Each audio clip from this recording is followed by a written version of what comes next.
Praise the Lord. प्रभु को महान नाम धन्यवाद हो सामान को सुंदर बकाश देइछंती। आज पूजा रिपोर्ट मंडली और बागरा मंडली रो मिलित उद्यम रे आमाने गोटे बड़ दिन पर्व पालन करूछु। सेटा मध्य बागरा ग्राम रे सेटाई मो प्रभु को धन्यवाद दी। पुणी बागरा ग्राम रे आसीथिबा प्रत्येक भाई भणी मान को मो हृदय सहित नमस्कार जनाउछि। आपण मान को प्रभु आशीर्वाद करंतु। प्रत्येक को आज बड़ दिन अनेक अनेक शुभेच्छा अभिनंदन सहित मो वाक्य मध्य को आपण मान घेनी जीवा पई चाहे। मस्त दया कर खोलंतु लुक लिखित सुसमाचार। लुक लिखित सुसमाचार एथि पई मु कहूछि जे लुक आमान को परि जणे विजातीय लोक थिले। से जिहुदी लोक नथिले, से जणे अण जिहुदी लोक थिले। आ से अण जिहुदी मान को पई से लिखुछन। कारण लोक माने कहती जीशु होचंती जिहुदी मानकर प्रभु। से कहले नाही से जिहुदी मानकर प्रभु नाही, से समस्तकर प्रभु बोली लेखिबा पई से एई कथाडा कहउचंती। से मैं आपण मान सहित लुक लिखित सुसमाचार भी किछ रखिबा पई चाहे। मस्त खोलंतु लुक लिखित सुसमाचार तर 2 अध्याय तार प्रथम पद की जने पढ। से समय रे समस्त साम्राज्यवासी को नाम लेखा जीवा निमंते काइसर अगस्टंक ठारू आज्ञा घोषणा करागला। कौन करागला? जो गोटे समय आसिला जे काइसर अगस्ट जनकर से काइसरियार से अगस्ट तांकर समय रे कौन हैला जे समस्त साम्राज्यवासी मान को कहा जे कौन करा जीवार अछि तुम मानकर नाम लेखा जीवार अछि। तुमे ए राज्यर लोक, तुमर परिवार के जण अछो, तुमे किए किए अछो, एटा लेखा जीवा दरकार बोली कर गोटे आज्ञा घोषणा करा गला। मु काहे कि एठु आरंभ कली जे काइसर अगस्ट केबे थिले से। कारण बाइबल गोटे इतिहास पुस्तक अटे, काल्पनिक कहानी नुहे, मनगढ़ा कहानी नुहे। तो एटा केबे थिला अपन जदि बाइबल को पढ़िबा आरंभ करिवे जानिबे बाइबल होछि पृथ्वीर संपूर्ण इतिहास। अपन एटा अन्य कोनोसी पुस्तक रे पाइबे नाही। पृथ्वी केमिति सृष्टि हैला, पृथ्वी केमिति थिला, माने ए तेंतली गछ मध्य केंति आइला बाइबल रे लेखा हैछि। हेले हेथिबो केंति गुटा आसीथिबो बोलला बलिया नहीं, सतरा नहीं। मनुष्य केमती जन्म है बाइबल रे लेखा है। सूर्य केमती आसला बाइबल रे लेखा है। हाँ, मनुष्य केमती विवाह करबा आरंभ कला बाइबल रे लेखा है। पाप केमती प्रवेश कला बाइबल रे लेखा है। राजा माने केमती आसले बाइबल रे लेखा है। बाइबल रे लेखा है। गणतंत्र केमती आसला बाइबल रे लेखा है। गणतंत्र पर कोन होबो सेटा मध्य माने बाइबल पृथ्वीर आरंभ रु पृथ्वीर शेष पर्यंत लिखा है। पृथ्वी शेष ही नहीं, किंतु पृथ्वी केमती शेष हेबो सेटा मध्य बाइबल रे बाइबल कातानी नहीं, बाइबल कहानी पुस्तक नहीं। अब जदि जने लोक बाइबल पढ़ी नहीं से जेते पाठ पढ़ले मध्य चिलिक लाभ माने किछि लाभ का। कारण से जानी ना ईश्वर किए, ताको किए मिसा भगवा बने देबे। आग आम पूर्व पुरुष माने गच को देखले महाप्रभु बोलुथिले, पर्वत को देखले महाप्रभु बोलुथिले, नदी को देखले महाप्रभु बोलुथिले, माटी को मिसा महाप्रभु बोलुथिले। सब महाप्रभु, माटी मिसा महाप्रभु, पानी मिसा महाप्रभु, गच मिसा महाप्रभु, पवन मिसा महाप्रभु, सूर्य मिसा जाना तो नथिला महाप्रभु। आमे तो लोक को देखले मिसा महाप्रभु बोली कहउथिले। एबे भी गारे लोक कोन करबे केंति महाप्रभु बोलो छ महाप्रभु बोलबे नै। हमको सब महाप्रभु करा लागुथे। आमे तो आमर मोला लोक मान हाड़गड़ को रोकी घरे पूजा करूथिलु नाही, घरे पूजा करूथिलु। आमे आमर दादी बुढ़ा मन को आमे पूजा करूथिलु। किंतु समय आसला आउरी किछि लोक आइले आज कहले नाही नाही प्रकृति का ईश्वर नाही, आकृति मिसा ईश्वर बोली से कौन कले आम पाखे किसी आकृति बना रखीदे ना एटा मिसा महाप्रभु, एटा मिसा महाप्रभु, एटा मिसा महाप्रभु। आमे भाबलु एटा मिसा महाप्रभु, एटा मिसा महाप्रभु। किंतु आमे परे बुझलु बाइबल पढ़लारू जे प्रकृति महाप्रभु नाही कि आकृति मिसा महाप्रभु नाही, महाप्रभु जड़े अछंती। अब सेटा बाइबल प्रकाश करूछि। आम देश लोक मान को बाइबल पढ़वा कहीं मना करा होछि ଯେ ବାଇବଲ ପଢିଲେ ସତକୁ ଜାଣିଦେବ ଆଉ ଜାଣିଦେଲେ ତାକୁ ଭୁଲ କହିବ। ଏବେ ଦେଖନ୍ତୁ ସାନ ସାନ ପିଲାମାନେ ଯେତିକି ପଦ କହିଲେ ଏଟା ବାଇବଲରେ ଲେଖା ହେଇଛି। ଥରେ ଗୋଟେ ଏମିତି କ୍ୟାମେରାମ୍ୟାନ ମାନେ ଗଲେ ଏମିତି ଗୋଟେ ସବୁ ପର୍ବ ସମୟରେ ସବୁ ଟିଭି ବାଲା ମାନେ କ୍ୟାମେରା ବାଲା ମାନେ ଗଲେ ଆଉ ଗୋଟେ ବିଷବରକୁ କହିଲେ ଆଜ୍ଞା ଆପଣ ଟିକେ ସାକ୍ଷାତ କରିବା ପାଇଁ ଚାହୁଁଛୁ ଆପଣଙ୍କୁ ବୋଲି ଜଗିଲେ ହଉ ମୋର କାମ ଅଛି ମୋର ଟିକେ ଅଧଘଣ୍ଟା ଆପଣଙ୍କୁ ଟାଇମ ଦେବି। ଲୋକମାନେ ଜଗିଛନ୍ତି। ପରେ ସେ ବିଷବ ଆଜ୍ଞାଙ୍କୁ ପଚାରିଲେ ଆଜ୍ଞା ଆପଣଙ୍କର ପ୍ରଭୁ ଯୀଶୁ ଖ୍ରୀଷ୍ଟଙ୍କର ଜନ୍ମ କୋଉଠି ହେଲା କି ପ୍ରକାର ହେଲା ଟିକେ ଆମକୁ କୁହନ୍ତୁ। ଏ ବିଷବ ତ ରାଗି ଗଲେ ଏଟା ପଚାରବା ପାଇଁ ତମେ ମୋର ପାଖେ ଆସିଛ। ଆମର ଚର୍ଚ୍ଚର ସାନ ସାନ ପିଲାମାନଙ୍କୁ ପଚାର ସେମାନେ ମଧ୍ୟ ତମକୁ ଯୀଶୁ କୋଉଠି ଜନ୍ମ ହେଲେ ଯୀଶୁ କାହିଁକି ଜନ୍ମ ହେଲେ ଏସବୁ ଆମର ସାନ। ସେଥିପାଇଁ ପୃଥିବୀରେ ଖ୍ରୀଷ୍ଟିଆନ ମାନେ ବେଶୀ ଯେତେ ତାଡ଼ନା ଆଇଲେ ଯେତେ ନିନ୍ଦା ଆଇଲେ ମିଶା ଖସମ ଶୁନାହାନ୍ତି। ମୋର ଓଡିଆ ମଝି ମଧ୍ୟରେ ଥିବ ସେମାନେ କଣ ନାହାନ୍ତି ସେମାନେ ଖସମ ଶୁନାହାନ୍ତି। ତାଙ୍କର ଘର ପଡାଇ ଦେଲେ ତାଙ୍କୁ ମର୍ତ୍ତେ ମାରିଦେଲେ ତାଙ୍କର ଧନ ଜୀବନ ନଷ୍ଟ କଲେ ମିଶା କାରଣ ସତ ଜାଣିଛନ୍ତି ଆରେ ମିଛ ବାଟେ କେମିତି ଯିବେ ତା। ଲୋକମାନେ କହୁଛନ୍ତି ନାଇଁ ନାଇଁ ଖ୍ରୀଷ୍ଟିଆନ ମାନେ ଖାଲି ଗରିବ ଅଶିକ୍ଷିତ ମୂର୍ଖ ଅପାଠୁଆ ମାନଙ୍କୁ ଖ୍ରୀଷ୍ଟିଆନ ବନାଉଛନ୍ତି ବୋଲି ଲୋକମାନେ କହିବେ। କିନ୍ତୁ ଜାଣିଛ ପୃଥିବୀର ସବୁଠୁ ଅଧିକ ବୈଜ୍ଞାନିକ ମାନେ ଖ୍ରୀଷ୍ଟିଆନ। ଅଧିକ ବୈଜ୍ଞାନିକ ଅଧିକ ଡକ୍ଟର ମାନେ ଖ୍ରୀଷ୍ଟିଆନ ଅଧିକ ଇଞ୍ଜିନିୟର ମାନେ ଖ୍ରୀଷ୍ଟିଆନ। ପୃଥିବୀର ସବୁଠାରୁ ଧନୀ ଲୋକମାନେ ଖ୍ରୀଷ୍ଟିଆନ ସବୁଠାରୁ ଶିକ୍ଷିତ ଲୋକମାନେ ଖ୍ରୀଷ୍ଟିଆନ। ଆମେ ସିନା ଗାଁ ଗଣ୍ଡାରେ ଅଛୁ ଆମେ ମିଶା ଥିଲୁ ଆମକୁ ମୁଁ କହୁଥିଲେ ଦେଶୀ ଆଉଲୁ କହୁଥିଲେ କି ନାଇଁ ଦେଶୀ ଆଉଲୁ ଭୁଇଁଆ ଡୁଲୁ ବୋଲି।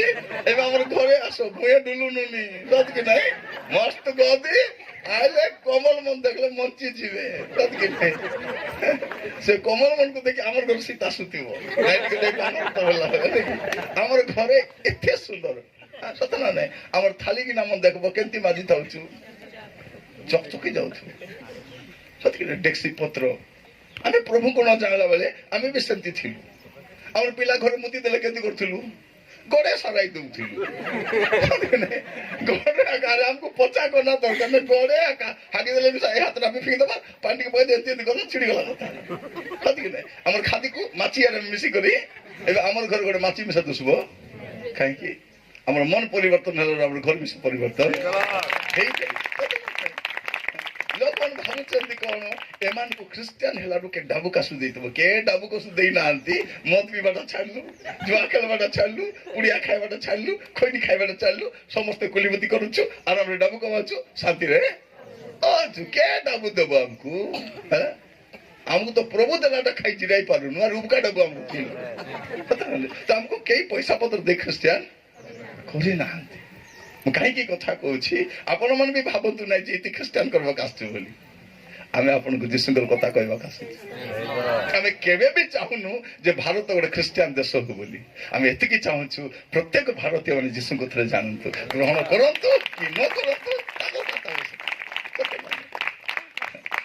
ଥରେ ଆମେ ମିଟିଂ ପାଇଁ କେତେ ଲୋକ ନଉଥିଲୁ ଗୋଟେ ଟ୍ରେନିଂ ପ୍ରୋଗ୍ରାମ ଥିଲା ଆମ ଉମରକୋଟ ବାଟର କୁଇ ଲୋକମାନେ ସେମାନେ ଦଶା କେବେ ଦେଖି ନାହାନ୍ତି।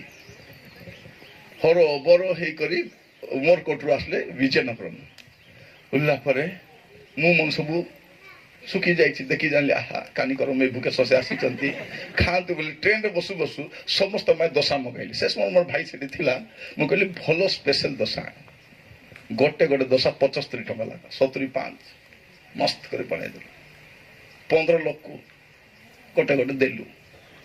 ଜଣେ ଖୋଲି ଦେଖିସ୍ କହୁଛି ନ ଖାଉ ଆଜ୍ଞା ଏଟା ଚାମ୍ପାରା ଦିଶଲା କଣ କହୁଛି ଆମେ ଖାଇବୁ ନା ଆଜ୍ଞା ଏଟା ଚମଡା ପରା ଜଣେ ନାଇଁ ବୋଲା ତ ସବୁ ଲୋକ ନାଇଁ ବୋଲଦେଲେ 75 ଟଙ୍କାର ଦୋସା 15ଟା ଫିଙ୍ଗବା ପାଇଁ ପଡିଲା ଫିଙ୍ଗ କେବେ ଦୋସା ତ ଦେଖି ନାହାନ୍ତି।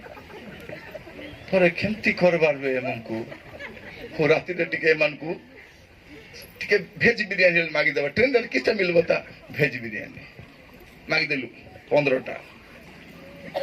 ଗୋଟେ ପଣ୍ଡିତ ଥିବ କି ନା ସବୁ ଭିତରେ ଗୋଟେ ପଣ୍ଡିତ ଆଗେ ଖୋଲି କରି ଏଟା ନିଚୁ ଆଜ୍ଞା ଆମେ ନ ଖାଉ କିସ ହେଲା ନାଇଁ ଭାତେ କିସ୍କି ଟାଣ ପଡିଛି ଆଉ ବିରିୟାନୀ ଥିବ କି ନାଇଁ କଣ କଣ ଥିବ ସେଠି କହିଲା ନାଇଁ ଆଜ୍ଞା ଏ ଭାତେ କିସ୍କିଟା ପଡିଛି ଆମେ ଖାଇବୁନି ବୋଲେ କିଏ ଭାତ ମାନେ ଚକଟିକା ଠିକ ମାନେ କାଇଁ ଗଳାଇ ଦେଇଛନ୍ତି ବୋଲା ଆମେ ନିଚୁ ଆଜ୍ଞା ନ ଖାଉ ମରିଗଲା ମଣିଷ କେମିତି କରବା ଏଟା ଖାଇବୁ ନାହିଁ ଏବେ ମୁଁ କାହିଁକି କହୁଛି ଏବେ ସେମାନଙ୍କ ଗାଁକୁ ଯେତେବେଳେ ମୁଁ ଯାଉଛି ସବୁ ଖାଉଛନ୍ତି ବିରିୟାନୀ କଲେ ଆଜି କିଷ୍ଟ ବିରିୟାନୀ ବୋଲେ କିଷ୍ଟ ଆମକୁ ଚକଟବାକୁ ପଡିବ ନା ଆଲରେଡି ଗଲା ବୋଲି ଆଗ ବିରିୟାନୀ ବୋଲେ କଣ ଆମେ କହୁ ଆମେ କେମିତି ଖାଉଥିଲୁ ମାଂସ ତରକାରୀ ଅଲଗା ଭାତ ଅଲଗା ଏବେ ସବୁକୁ ବିରିୟାନୀ ପସନ୍ଦ ଦୋସା ସବୁକୁ କାହିଁକି ଆମେ ପ୍ରଭୁକୁ ଜାଣିନଥିଲୁ ସେମିତି ଥିଲୁ ଆମେ ତ ବାର୍ଣ୍ଣି ମୁଟାକୁ ପୂଜା କରିବା ଲୋକ ସତିକି ନାଇଁ ବାର୍ଣ୍ଣି ମୁଟାକୁ ମିଶା ଏବେ ବି ପୂଜା କରୁଛନ୍ତି ମା ଫୁଲ ଛାଞ୍ଚୁଣି ବୋଲି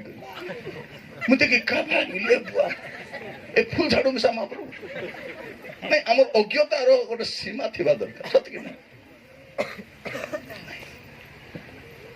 ଯାଇଥିଲି ଜଳେଶ୍ୱରରେ ପ୍ରଚାର କରିବା ପାଇଁ ସବୁଆଡେ ତ ବୁଲୁଛି ଆଖି ଦୁଇଟା ଅଛି ଦେଖିବି କି ନାଇଁ ଭଲ କରି ଦେଖିଲା ବେଳକୁ ଗୋଟେ ଲେଖା ହେଇଛି ମା ଗାଜିଆଣୀ ବୋଲି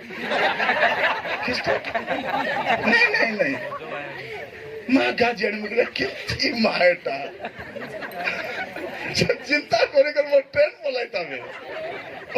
ପଳାଇଥାନ୍ତା ମୁଁ କହିଲି ମା ଗାଜିଆଣୀ କେନ୍ତା ମା ଗାଜିଆଣୀ ଗୋଟେ ପରେ ମୋର ମନକୁ ବୁଝାଇଲି ବୋଧେ ତାର ମା ହେଇଥିବ କାହିଁକି ଗାଜିଆଣୀ ବୋଲି କହିଲି ବାପୁ ତ କେବେ ଗାଜିଆଣୀ ହବନି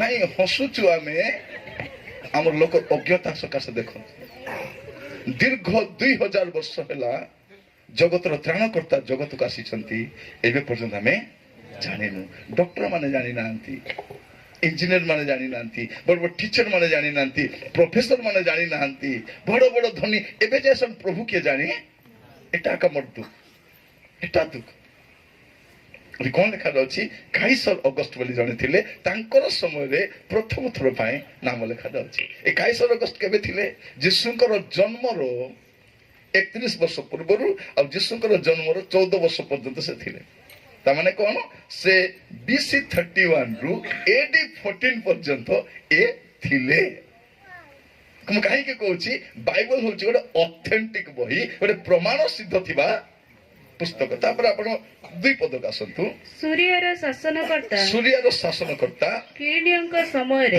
କିରିନିୟଙ୍କ ସମୟରେ ପ୍ରଥମ ଥର ଏହି ନାମ ଲେଖା ହୋଇଥିଲା ଆହୁରି ଲେଖା ହଉଛି ଆଉ ଶାସନକର୍ତ୍ତା ସୂର୍ଯ୍ୟର ଶାସନକର୍ତ୍ତା କିରିନିୟ ଇଏ କେବେ ଥିଲେ ଇଏ ଥିଲେ BC 51 ରୁ AD 21 ପର୍ଯ୍ୟନ୍ତ ଏମିସା ଥିଲେ BC 51 ରୁ AD 21 ପର୍ଯ୍ୟନ୍ତ ମାନେ ଖ୍ରୀଷ୍ଟପୂର୍ବ 51 ରୁ ଖ୍ରୀଷ୍ଟାବ୍ଦ 21 ପର୍ଯ୍ୟନ୍ତ ଏ ବି ଥିଲେ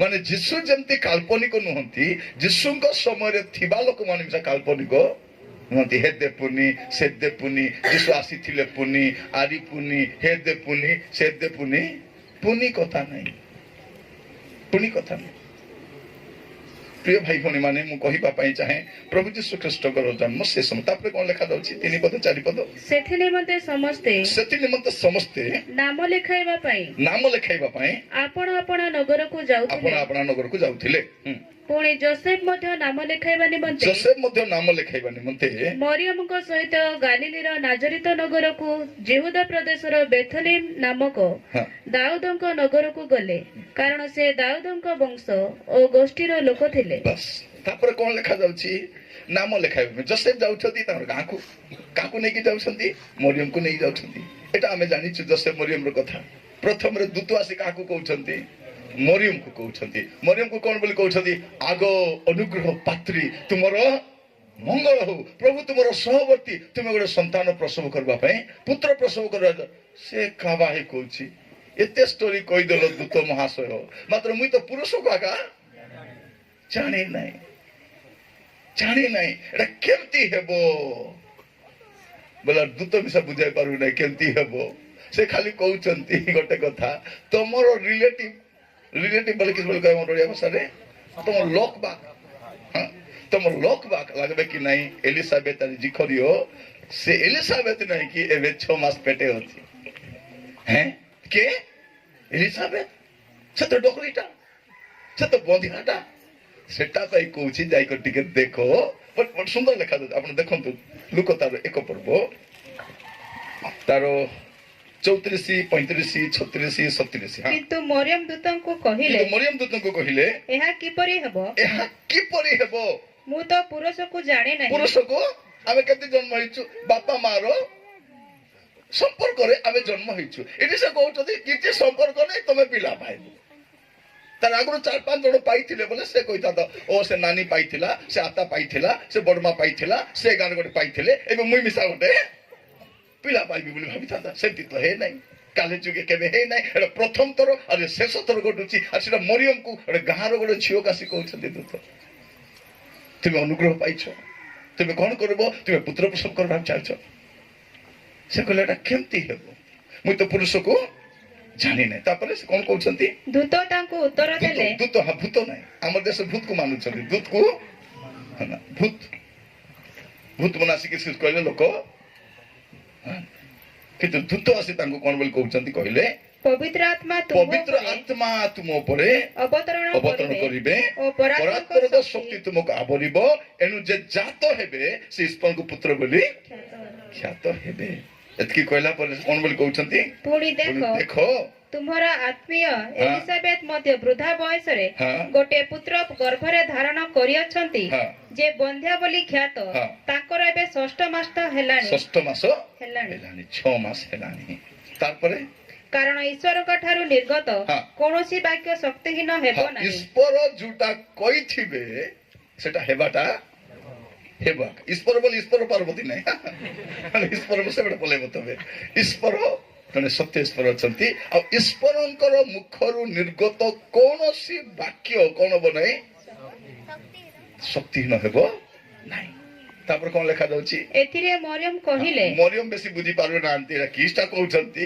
ଏଥିରେ ମରିୟମ କହିଲେ କଣ ବୋଲି କହିଲେ? ଦେଖନ୍ତୁ ମୁଁ ପ୍ରଭୁଙ୍କ ଦାସୀ, ମୁଁ ପ୍ରଭୁଙ୍କର ଦାସୀ, ଆପଣଙ୍କ ବାକ୍ୟ ଅନୁସାରେ ଆପଣଙ୍କର ବାକ୍ୟ ଅନୁସାରେ ମୋ ପ୍ରତି ଘଟୁ। ବାସ୍ ସେତିକି କହି ସମର୍ପିତ ହେଇଗଲେ। ପ୍ରଭୁ ମୁଁ କିଛି ବୁଝିପାରୁନାହିଁ, ଆପଣ କଣ କହୁଛନ୍ତି? ପ୍ରଭୁ ଯଦି କହୁଛନ୍ତି ବୋଲେ କହୁଛନ୍ତି, ହେବାଟା ହେବ ଆକା। ମୁଁ ବୁଝିପାରୁନାହିଁ, ମାତ୍ର ମୁଁ ମାନି ନେଉଛି ବୋଲେ।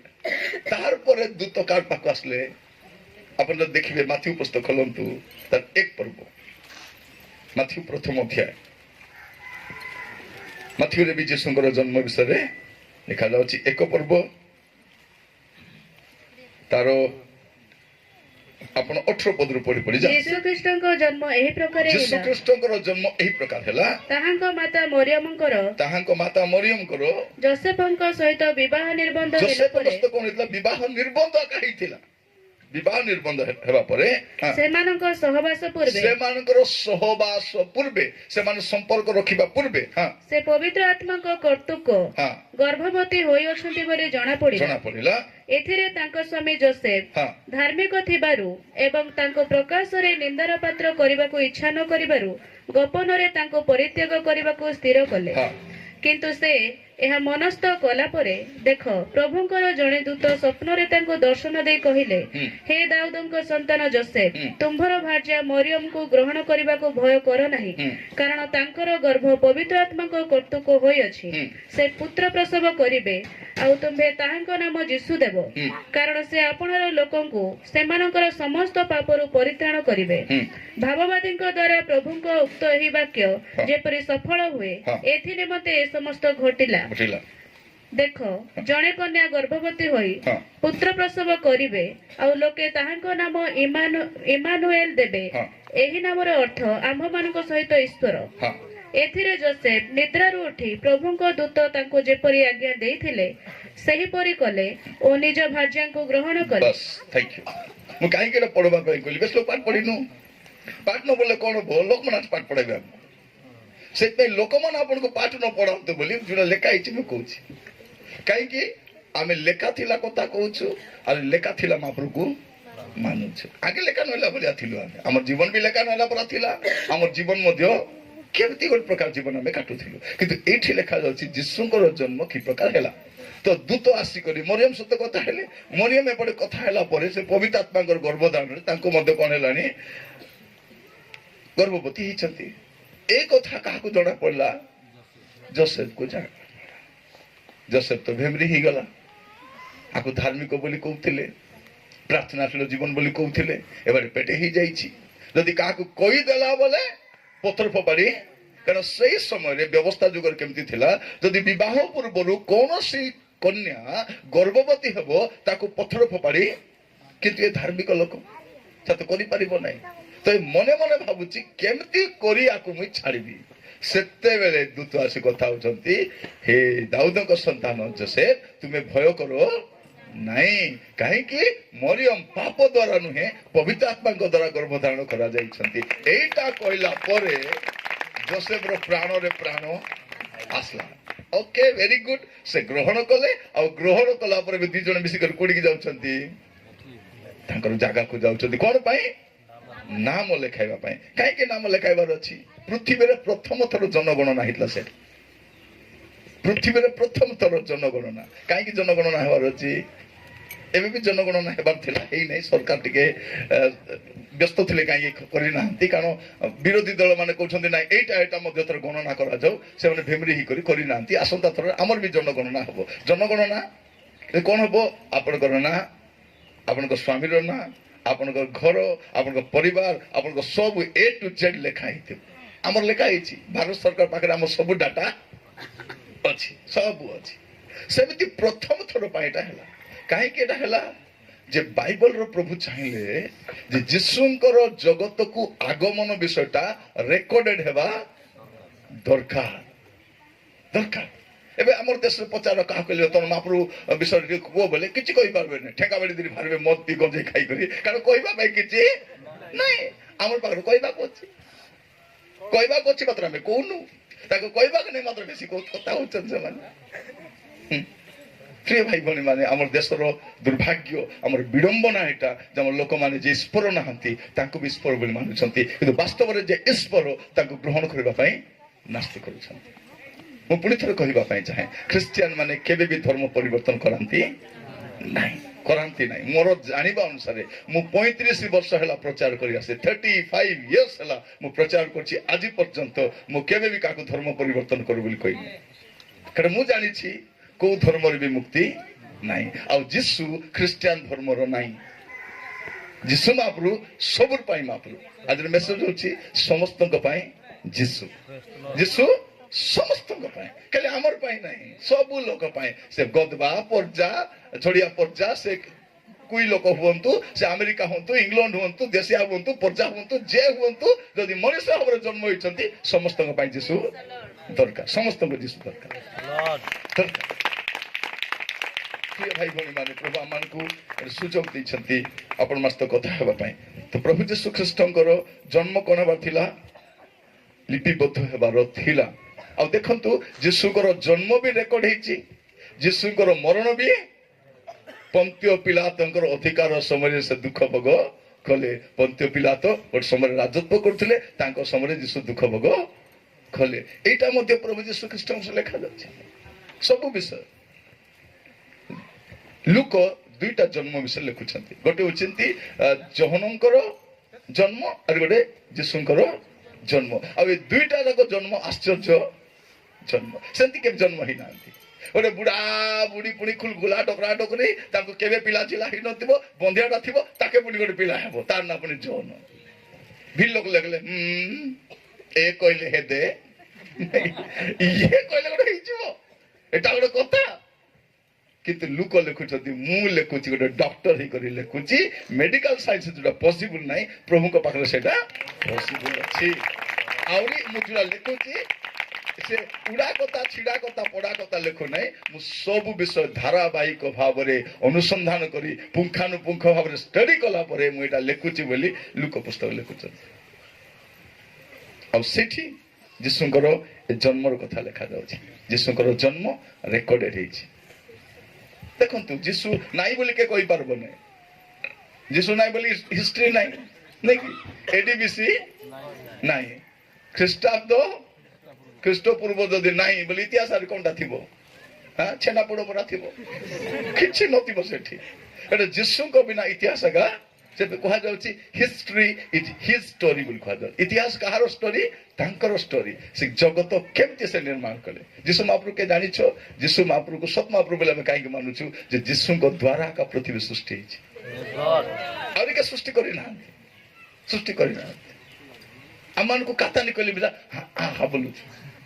ଥରେ ମୁଁ ଥିଲି ଜଣେ କହୁଛି ଆମର ମହାପ୍ରଭୁ ସୂର୍ଯ୍ୟକୁ ଗିଲି ଦେଇଥିଲା ବୋଲୁଛି। କିଏ କାହାକେ ଗିଲି ଥିଲା? ସୂର୍ଯ୍ୟକୁ ଗିଲି ଦବ? ସୂର୍ଯ୍ୟ କାହିଁ କମଲା କି ଏପୁଲ କି ଅଣ୍ଡା କିନା ଗିଲି ଦେବ? ସୂର୍ଯ୍ୟ ପୃଥିବୀରୁ 13 ଲକ୍ଷ ଗୁଣରେ ବଡ। ଆଜି କେନେ କି କେନେ ଅଛି କଲିଙ୍ଗୋସ ଆମକେ ଜାଣା ବି ନାହିଁ କେତେ ଦୂର ଅଛି। ସିତି ପୁଣି ଯାଇକରି ଗିଲି ଦେଇକରି ଆସି ଚୁପ୍ ହେଇକରି ବସି ଦେଇଛି। ସୂର୍ଯ୍ୟ କେନେ ଗଲା ବୋଲା ବେଳକୁ ମୁଇଁ ଗିଲି ଦେଇ ଅଛି ବୋଲଛି। ଗିଲି ଦେଇଥିବ? ନାଇଁ ନାଇଁ ଚିନ୍ତା କରନ୍ତୁ ଆମକୁ ଯୋଉ ଲୋକ କୁହନ୍ତୁ ଆପଣଙ୍କୁ ଯୀଶୁଙ୍କ ବିଷୟରେ କହିଲେ ମଧ୍ୟ ଆପଣ ସତ୍ୟତା ଜାଣିଲା ପରେ ହିଁ ଗ୍ରହଣ କରନ୍ତୁ। ଆପଣ ଯାହାକୁ ବି ମାନନ୍ତୁ ମହାପ୍ରଭୁ ବୋଲି ମାନନ୍ତୁ, ମୋର କିଛି କହିବାର ନାହିଁ। ମାତ୍ର ସେ ମହାପ୍ରଭୁ ବୋଲି ଜାଣିଲା ପଛେ ଏକା ଗ୍ରହଣ କରନ୍ତୁ। ଯୀଶୁକୁ ବି ଯଦି ଗ୍ରହଣ କରିବେ ସତ୍ୟତା ଜାଣିଲା ପରେ। ଏମିତି ଲୋକର କଥା ଶୁଣିକରି ଗ୍ରହଣ କରିବା ଦରକାର। ଲୋକର କଥାରେ ଆମେ କେତେ ନାକୁ ଯାଇ ହବ? ଯଦି ସତ୍ୟତା ଜାଣିଛୁ ବୋଲି କହିଲେ କିଛି ଟେନସନ ନାହିଁ। ପ୍ରିୟ ଭାଇ ଭଉଣୀ ମାନେ, ପ୍ରଭୁ ଯୀଶୁଙ୍କର ଜନ୍ମର ରେକର୍ଡଟା ଅଛି। ରେକର୍ଡ ତାପରେ କଣ ଲେଖାଯାଉଛି 4 ପଦରେ? ପୁଣି ଜୋସେଫ ମଧ୍ୟ ନାମ ଲେଖାଇବା ନିମନ୍ତେ ମରିୟମଙ୍କ ସହିତ ଗାଲିଲୀର ନାଜରିତ ନଗରରୁ ଯେହୁଦା ପ୍ରଦେଶର ବେଥଲେହେମ ନାମକ। ଏବେ ନାଜରିତ ବୋଲିବା ଜାଗା ବି ଗୋଟେ ଅଛି, ବେଥଲେହେମ ବୋଲିବାଟା ମଧ୍ୟ ଅଛି। ଏବେ ମିଶା ଅଛି। ଆପଣ ମ୍ୟାପରେ ମାରିଲେ ବି ନାଜରିତ ବୋଲିବା ଜାଗା ଦେଖେଇବ, ବେଥଲେହେମ ବୋଲିବା ଜାଗା ମିଶା କେବରୁ ଅଛି, ଏବେରୁ ଅଛି ହେଲା। ଏ ନାଜରିତଟା ବହୁତ ଆଗରୁ ଅଛି, ବେଥଲେହେମଟା ବହୁତ ଆଗରୁ ଅଛି।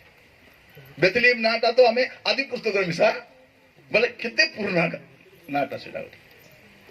ତ ଏବେ ଜୋସେଫ ଆଉ ମରିୟମ କେମିତି ହେଇଛନ୍ତି? ଗର୍ଭବତୀ ହେଇଛନ୍ତି। ସେତେବେଳେ ତ କାର ନଥିଲା କି 108 ଗାଡି ମିଶା ନଥିଲା, ସତନା ନାହିଁ, କିଛି ନାହିଁ। ସେ ଗଧ ପିଠିରେ ବସେଇ କରି ଗୋଟେ ପର୍ବତ ଅଞ୍ଚଳକୁ କଢେଇକିରି ଆସୁଛନ୍ତି। ଆହୁରି ଏ ନାଜରିତରୁ ବେଥଲେହେମ କେତେ ଦୂର ଜାଣିଛ? 90 ମାଇଲ। 90 ମାଇଲ ବୋଲେ 150 କିଲୋମିଟର। ଭାବି ଦେଖନ୍ତୁ 150 କିଲୋମିଟର ପର୍ବତ ଅଞ୍ଚଳରେ ଖାଲ ଢେପ ରାସ୍ତାରେ ଗୋଟେ ଗଧ ପିଠରେ ବସାଇ ଗୋଟେ ଗର୍ଭବତୀ ମହିଳାକୁ ଆଣୁଛନ୍ତି କୋଉଠିକି? କାହିଁକି? ଯୀଶୁ ସେ ଜନ୍ମ ହେବେ। ଭାବି ଦେଖନ୍ତୁ ଏଇ 2 ଜଣ ପ୍ରଭୁଙ୍କର ଇଚ୍ଛା ଅନୁସାରେ ଜୀବନ କାଟବା ଲୋକ ଥିଲେ। ଆମକୁ ପ୍ରଭୁ କହିଲେ ମିଶା ଖସରି ଗଲା ପରା। ଏବେ ଦେଖନ୍ତୁ କେତେ ଲୋକ ଆଟ ଭାଡା କରି ଆସ ବୋଲାରୁ ନାଇଁ, ଆଟା ଦୁଃଖୀ। କେ ଜଣକୁ ବୋଲେର ଆସ ବୋଲେ 5 ବାଟେ ବସଲେ ବାନ୍ତି ହେବ, ଆସିନାହାନ୍ତି କେତେ ଲୋକ ମାନେ, ସତ କି ନାଇଁ?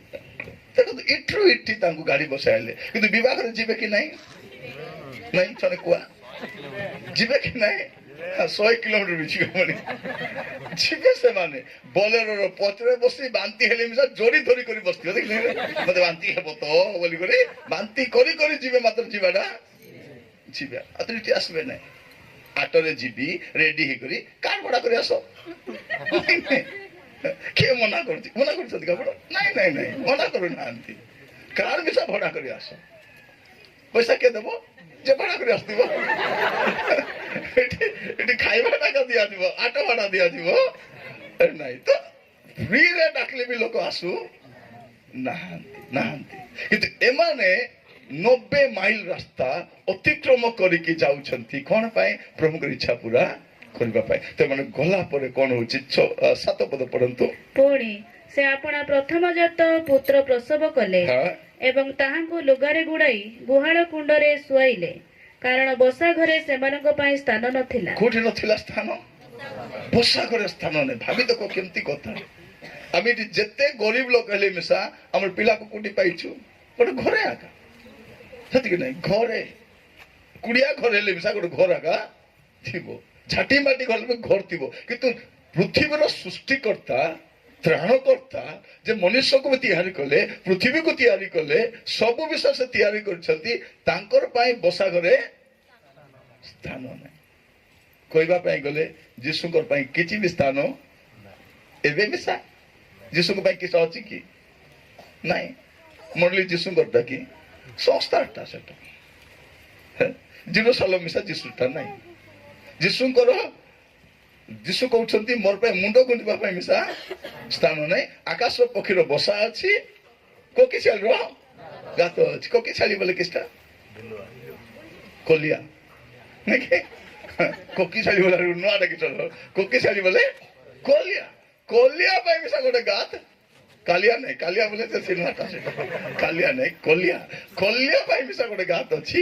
হ্যাঁ, ଆକାଶର ପକ୍ଷୀ ପାଇଁ ମିଶା, ଚେଡେମନ ପାଇଁ ମିଶା ଗୋଟେ ବସା ଅଛି, କିନ୍ତୁ ମନୁଷ୍ୟ ପୁତ୍ର ପାଇଁ ମୁଣ୍ଡ ଗୁଞ୍ଜିବାର ସ୍ଥାନ ନାହିଁ। ଦେଖନ୍ତୁ ଯୀଶୁଙ୍କର ଜନ୍ମ ପରେ ଇସ୍ରାଏଲରେ ମଧ୍ୟ ତାଙ୍କ ପାଇଁ ସ୍ଥାନ ନଥିଲା। ତାଙ୍କୁ ମାରିବା ପାଇଁ ଖୋଜା ଚାଲିଛି, କାରଣ ରାଜା ଶୁଣିଦେଲା ଆରେ ଗୋଟେ ରାଜା ଜନ୍ମ ହେଇଛନ୍ତି। ଏ ପଣ୍ଡିତ ମାନେ ମିଶା, ଏ ପଣ୍ଡିତ ମାନେ ଯାଇକି କୁ ପଣ୍ଡିତକୁ କହୁଛନ୍ତି, ସେ ରାଜା ପଣ୍ଡିତକୁ କହୁଛନ୍ତି। ଜିହୁଦୀ ମାନଙ୍କୁ ଯୋଉ ରାଜା ଜନ୍ମ ଗ୍ରହଣ କଲେ ସେ କୋଉଠି, ୟାର ତ ବିପି ଚଢିଗଲା, ମୁଇଁ ରାଜା ଥାଉ ତ ଆରି କିଏ ରାଜା। ଏବେ ଆମର ରାଜା ଦେଶରେ ଅଛନ୍ତି, ତାଙ୍କୁ ଯାଇ ଯଦି ଜଣେ କହିବ ଭାରତର ପ୍ରଧାନମନ୍ତ୍ରୀ କୋଉଠି ଅଛନ୍ତି 2024 ମସିହାର ବୋଲେ ତାକୁ ମତେ ମାରବ ନାଇଁ।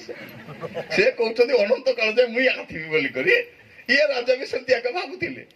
ଇଏଙ୍କ ଧାରଣା କଣ ଥିଲା, ମୋ ରାଜା ଆରି କେ ରାଜା। ପଚାରିଲେ କେବେ ଜନ୍ମ ହେଇଥିବେ, ନାଇଁ ଏସବୁ ମିଶାଇଲେ ଗୋଟେ 2 ବର୍ଷ ଭିତରେ ହେଇଥିବ। କାହିଁକି ତ ସେ କଣ କଲା, 2 ବର୍ଷ ଭିତରେ ଯେତିକି ପିଲା ଜନ୍ମ ହେଇଛନ୍ତି ସବୁକେ सबको मारो, गोटे भूल पे सब मार खाई मरुଛୁ। ସବୁ ବାଇବଲରେ ଲେଖା ହେଇଛି, ଏଟା ହେବ ବୋଲି ବି ଲେଖା ହେଇଛି, ଏ ସବୁ ଭାବବାଣୀ ଭାବରେ ଲେଖା ହେଇଛି। ବାଇବଲ ଯଦି ପଢିବେ ଆପଣ ଆଶ୍ଚର୍ଯ୍ୟ ହେଇଯିବେ। ସବୁ କଥା ଲେଖା ହେଇଛି, ଆମର କଥା ଆକା ଲେଖା ହେଇଛି, ଆମର ସମୟର କଥା ଲେଖା ହେଇଛି, ଆଉ ସବୁ ବୁଝିବା କଥା ଆକା ଲେଖା ହେଇଛି। ମାନେ ଭାବି ଦେଖନ୍ତୁ, ଆପଣ ପ୍ରଥମ ଶ୍ରେଣୀ ପଢିଲେ ମିଶା ଆପଣ ଗୋଟେ ଟିଚର ଦରକାର, ଦରକାର କି ନାହିଁ? ଦରକାର। ଆପଣ ଯୋଉ କ୍ଲାସରେ ପଢିବେ, ମୁଇଁ ତ ପାଠ ଚୋରଟା ଥିଲି, ପାଠ ବୋଲେ ମୋ ଡର। 4th ଶ୍ରେଣୀ 5ଟା ସ୍କୁଲରେ ପଢିଛି। 4th ଶ୍ରେଣୀ କେତେଟା ସ୍କୁଲରେ? 5ଟା ସ୍କୁଲରେ ପଢିଛି। ଗୋଟେ ବର୍ଷରେ 5ଟା ସ୍କୁଲ। ଗୋଟେ ସ୍କୁଲରେ ଗଲି, ଯାଉ ଗୋଟେ ଦିଦି ଗୋଟେ ଚାପଡା ମାରିଦେଲେ, ଯାଉ ରୋଟ କରି ମାରିଲାରୁ ମୁଁ କହିଲି ମତେ କାହିଁକି ମାରୁଛନ୍ତି ବିନା କାରଣରେ, ସେ ସ୍କୁଲ ମୁଁ ଯିବି ନାହିଁ। ତାପରେ ଆଉ ଗୋଟେ ସ୍କୁଲକୁ ଗଲି, ଯାଉ ଯାଉ ସେ ଇଂଲିଶ କିଛି ପଚାରିଲେ, ମତେ ତ ଜଣା ନାହିଁ କଣ କହିବି, ସେ ହିନସ୍ତା କରିଦେଲେ, ସେଠି ଗଲି ନାହିଁ। ଏମିତି 5ଟା ସ୍କୁଲ, ଭଲ ଭଲ ସ୍କୁଲ। ବାପା ତ ଟିଚର ଥିଲେ, ଟିସି ବି ଦରକାର ନାହିଁ। ସେଠି ପିଲା କାଣିଲି ଜଏନ୍ କର, ଜଏନ୍ କର, ସେଠୁ ଆଉ ସପ୍ତାହ ପରେ ସେଠି ଜଏନ୍ କର। ତ ସବୁ ସ୍କୁଲ ସର୍ଭେ ମୁଇଁ କରିଦେଇଛି, କୋଉ ସ୍କୁଲ ଭଲ, ମୁଇଁ ଯୋଉ ସ୍କୁଲରେ ପଢିବି ସେ ସ୍କୁଲ ଆକା ଲାଷ୍ଟରେ ଯାଇକି 5ମ ସ୍କୁଲରେ ମୁଇଁ ପଢିଲି। ସେ ସ୍କୁଲ ବି ଭଇଁଟା ସ୍କୁଲ, ଗୋବର ଲିମ୍ବା ସ୍କୁଲ। ସପ୍ତାହକୁ ଥରେ ଗୋବର ଆଣବାକୁ ଯିବାର, ଆମେ ଝିଅ ପିଲା ମିଶିକି ଆଣିଲେ ଗୋବର ଲିମ୍ବା। ଥରେ ଗୋବର ବୋଲି ଧରି ବାରି ଆସିଛୁ, କି ଅବସ୍ଥା। ଆମକୁ କି ଗୋବର ତ ଗୋବର ସବୁ ରୁଣ୍ଡା ଧରି ଆସୁ, କି ଗୋବର ଆରିସିଟା ପରେ ମା ଡାରି ପ୍ରିୟ ଭାଇ ଭଉଣୀ ମାନେ, ଏମିତିରେ ପାଠ ପଢିଥିଲୁ। ପ୍ରଭୁଙ୍କର ଦୟା ହେଲା, ମୋର ମା ମତେ ପାଠ ପଢେଇଛି। ମୁଁ ସ୍କୁଲରେ ପାଠ ଆରମ୍ଭ କରି ନାହିଁ, ମୋର ମା ମତେ ଶିଖାଇଲା, ଚକ କଳ ଅଖନଳ ଅ ଆ ଇ ବୋଲା ଶିଖାଇଲା। ତାପରେ ନୂତନ ନିୟମ ଗୋଟେ ଦେଲା, ଏଟା ଆକା ପଢ ବୋଲି କରି। ତ ମୁଁ 1 କ୍ଲାସରୁ 1ମ ଶ୍ରେଣୀରୁ ପଟା ଖଡି ଆରି ଆପଣ ମାନଙ୍କର ପିଲାମାନଙ୍କୁ ଜାଣି ନାହାନ୍ତି, ଗୋଟେ ଅଦା କପଡା ଦେବା, ସେ କପଡାରେ ତାକୁ ପୋଛବା ପାଇଁ, ଆରି ଗୋଟେ ବାଇବଲ ଗୋଟେ ନୂତନ ନିୟମ ଦେବା। ଏତିକି ଧରି ମୁଁ ସ୍କୁଲକୁ ସାନ ବେଳରୁ ସେଇ ବାଇବଲ ଆଜି ମୋ ଠିଆ କରିଛି ନା। ବାଇବଲକୁ ଧରନ୍ତୁ, ବାଇବଲ ତମକୁ କେବେ ବି ଛାଡିବନି। ଆପଣଙ୍କ ପିଲାମାନଙ୍କୁ ମତେ ହାତ ଉଠା ବାଇବଲ ଦିଅନ୍ତୁ। ଯଦି ଆପଣଙ୍କ ପିଲାମାନଙ୍କ ବାଇବଲ ନାହିଁ ମତେ କୁହନ୍ତୁ, ମଗେଇଦେବି, ପଇସା ଦେବେ ଆପଣ ମାନେ। ସମସ୍ତଙ୍କୁ ବାଇବଲ ସୋସାଇଟିରୁ ଭଲ ଭଲ ବାଇବଲ ଆସୁଛି, ମୁଁ ଆପଣମାନଙ୍କୁ ମଗେଇଦେବି। ଆପଣମାନଙ୍କ ଘରେ ପହଞ୍ଚାଇବାଟା ମୋର କାମ। ଘରେ ପହଞ୍ଚାଇଦେବି, ଆପଣଙ୍କ ଘରେ ବାଇବଲ ଆସି ଆପଣଙ୍କ ପିଲା ପାଇଁ ପହଞ୍ଚିଯିବ। ମୁଁ ସେ ବ୍ୟବସ୍ଥା କରିଦେବି, ଖାଲି ପଇସା ଦେବା କାମ ଆକା ଆପଣଙ୍କର କାମ। ମୁଁ ସେ ବ୍ୟବସ୍ଥା ଆପଣ ପାଇଁ କରିଦେଇପାରିବି। କାରଣ ବାଇବଲ ଯଦି ଆସିବ ଗୋଟେ ଲୋକର ଜୀବନରେ, ତାର ଜୀବନ ବଦଳିଯିବ। ମୁଁ ଆପଣଙ୍କୁ ବାଇବଲର କଥା ଆକା କହୁଛି। ତ ପ୍ରଭୁ ଯୀଶୁ ଖ୍ରୀଷ୍ଟଙ୍କର ଜନ୍ମ ସମୟରେ, ଠିକ ଚାଲିଛି ତ, ମୁଁ ଟାଇମ ଭୁଲି ଯାଇଛି, ମତେ 2ଟା ବୋଲି କହିଥିଲେ। ମଧୁବାଣୀରେ ଖେଟି ନାହିଁ ତ, ହଁ ଖେଟିବି। ତ ପ୍ରଭୁ ଯୀଶୁ ଖ୍ରୀଷ୍ଟଙ୍କ ପାଇଁ କଣ ଥିଲା, ବସାଘରେ ସ୍ଥାନ। ଆରେ କହିବା ପାଇଁ ଗଲେ ଆଜି ମଧ୍ୟ ଯୀଶୁଙ୍କ ପାଇଁ ସ୍ଥାନ ନାହିଁ। ଆମର ଜୀବନରେ ସ୍ଥାନ ଅଛି କି ନାହିଁ? ଆମର ଘର ସ୍ଥାନ ଅଛି କି ନାହିଁ? ଆମର ମଣ୍ଡଳୀରେ ସ୍ଥାନ ଅଛି କି ନାହିଁ? ଆମର ଦେଶରେ ସ୍ଥାନ ଅଛି କି ନାହିଁ? ଯଦି ଯୀଶୁ ନାହିଁ ବୋଲେ ଶାନ୍ତି କୋଉଠି ରହିବ? ନାଇଁ, ଆମର ପିଲାମାନେ ମୁଖସ୍ଥ ପଦ କହୁଥିଲେ କଣ, ତାହାଙ୍କ ନାମ ଶାନ୍ତି ରାଜା। से शांति राजा थिले एका आमर घरे शांति थिबो नले किछि नथिबो मो मझिरे देखुतली जने लोक घर बनाइला परे नुआ टीवी आनले नुआ फ्रिज नुआ अलमेरा नुआ खट नुआ सोफा आजी मार गल लागुते जो रकम रो पाटितुंड होउतिले कान बाडे धुआ बारबो कारण जिसु नथिले शांति नथिबो जिसु को बिना आपण शांति जमा सामान जमा करि पारबे किंतु शांति जिसु शांति दियो प्रिय भाई बहन माने जिसु त्राणकर्ता अटंती जिसु मुक्तिदाता अटंती जिसु शांतिदाता अटंती जिसु बारे जोटा अछि से आपण को देबे खाली ग्रहण करबा बाकी किंतु जिसु को पाई कोन नथिला स्थान नथिला तापर कोन लेखा जाछि 8 पद 9 पद ସେହି ଅଞ୍ଚଳରେ କେତେକ ମେଷପାଳକ ପଦାରେ ରହି ରାତ୍ରିରେ ସେମାନଙ୍କ ପୋଲ ଜଗୁଥିଲେ ପ୍ରଭୁଙ୍କର ଜଣେ ଦୂତ ସେମାନଙ୍କ ନିକଟରେ ଉପସ୍ଥିତ ହେଲେ ପୁଣି ପ୍ରଭୁଙ୍କର ଗୌରବର ଜ୍ୟୋତି ସେମାନଙ୍କ ଚତୁର୍ଦିଗରେ ପ୍ରକାଶିତ ହେଲା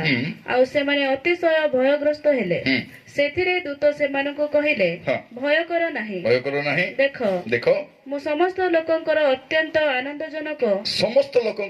ଆନନ୍ଦଜନକ ସୁସମାଚାର ତୁମମାନଙ୍କୁ ଜଣାଉଅଛି କାରଣ ଆଜି ଦାଉଦଙ୍କ ନଗରରେ ତୁମମାନଙ୍କ ନିମନ୍ତେ ତ୍ରାଣକର୍ତ୍ତା ଜନ୍ମ ଗ୍ରହଣ କରିଛନ୍ତି ସେ ଖ୍ରୀଷ୍ଟ ପ୍ରଭୁ ତ ଏଠି କାହାକୁ ଦେଖା ଦଉଛନ୍ତି ମେଷ ପାଳକମାନଙ୍କୁ मेषपालक माने ए मेषपालक माने को मेष जगुथिले बाइबल पंडित माने कहउछंती ए माने सेही मेष जगुथिले जो मेष गुडी को नै करी जेरूशलेम मंदिर रे बलि दिया जाउथिला तो तांको दूत जाई कोन बोली कहउछंती तुमको आउरी मेषर दरकार नाही कारण वास्तव ओरिजिनल मेष शावक जन्म हेई जाइछंती से तुमरो पई बलिकृत हेबा पई जगत को आसीछंती जिसु काई गाइले जिसु एच में आसले जे मनुष्य जेते दान धर्म त्याग तपस्या पुण्य करी से उद्धार पाई परबो नाही जदि लोक माने तीर्थ करी करी दान देई करी पुण्य करी करी उपवास करी करी भूखे टांगी ही करी विद्या गाली गाली खाली खाली पादे हिंडी जाय जदि उद्धार पाई जायते जिसु काई गासबार अछि लेखा ही तांता तमे भूख के 40 दिन टांगी हेबो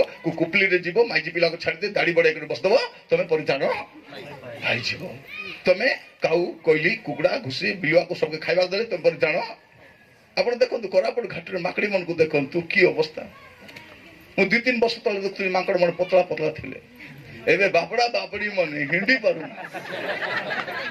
आपण देखि छथि कबे अरे छथि कि नै चाली पर नदी माकड़ी मने काई एप्पल गोदा गोदा अंगूर गोदा गोदा कोदली सेप्टा सपुरी पणस आम मासे आम पणस मासे पणस कुटा खाउ छथि माकड़ी मने माकड़ी मन को आरी चाना नहीं दउ छथि खा चाना मजरे मोका सिजाई नहीं दिथले माकड़ी मन कर मोका तो दले खाइबे त सिरलाटा के कोन जारे त सिजाई करी पोड़ाई करी नहीं दउ छथि खाई करी धुमा धुमा आई छथि एटा नहीं कोरापुट मेडिकल देले त कि नहीं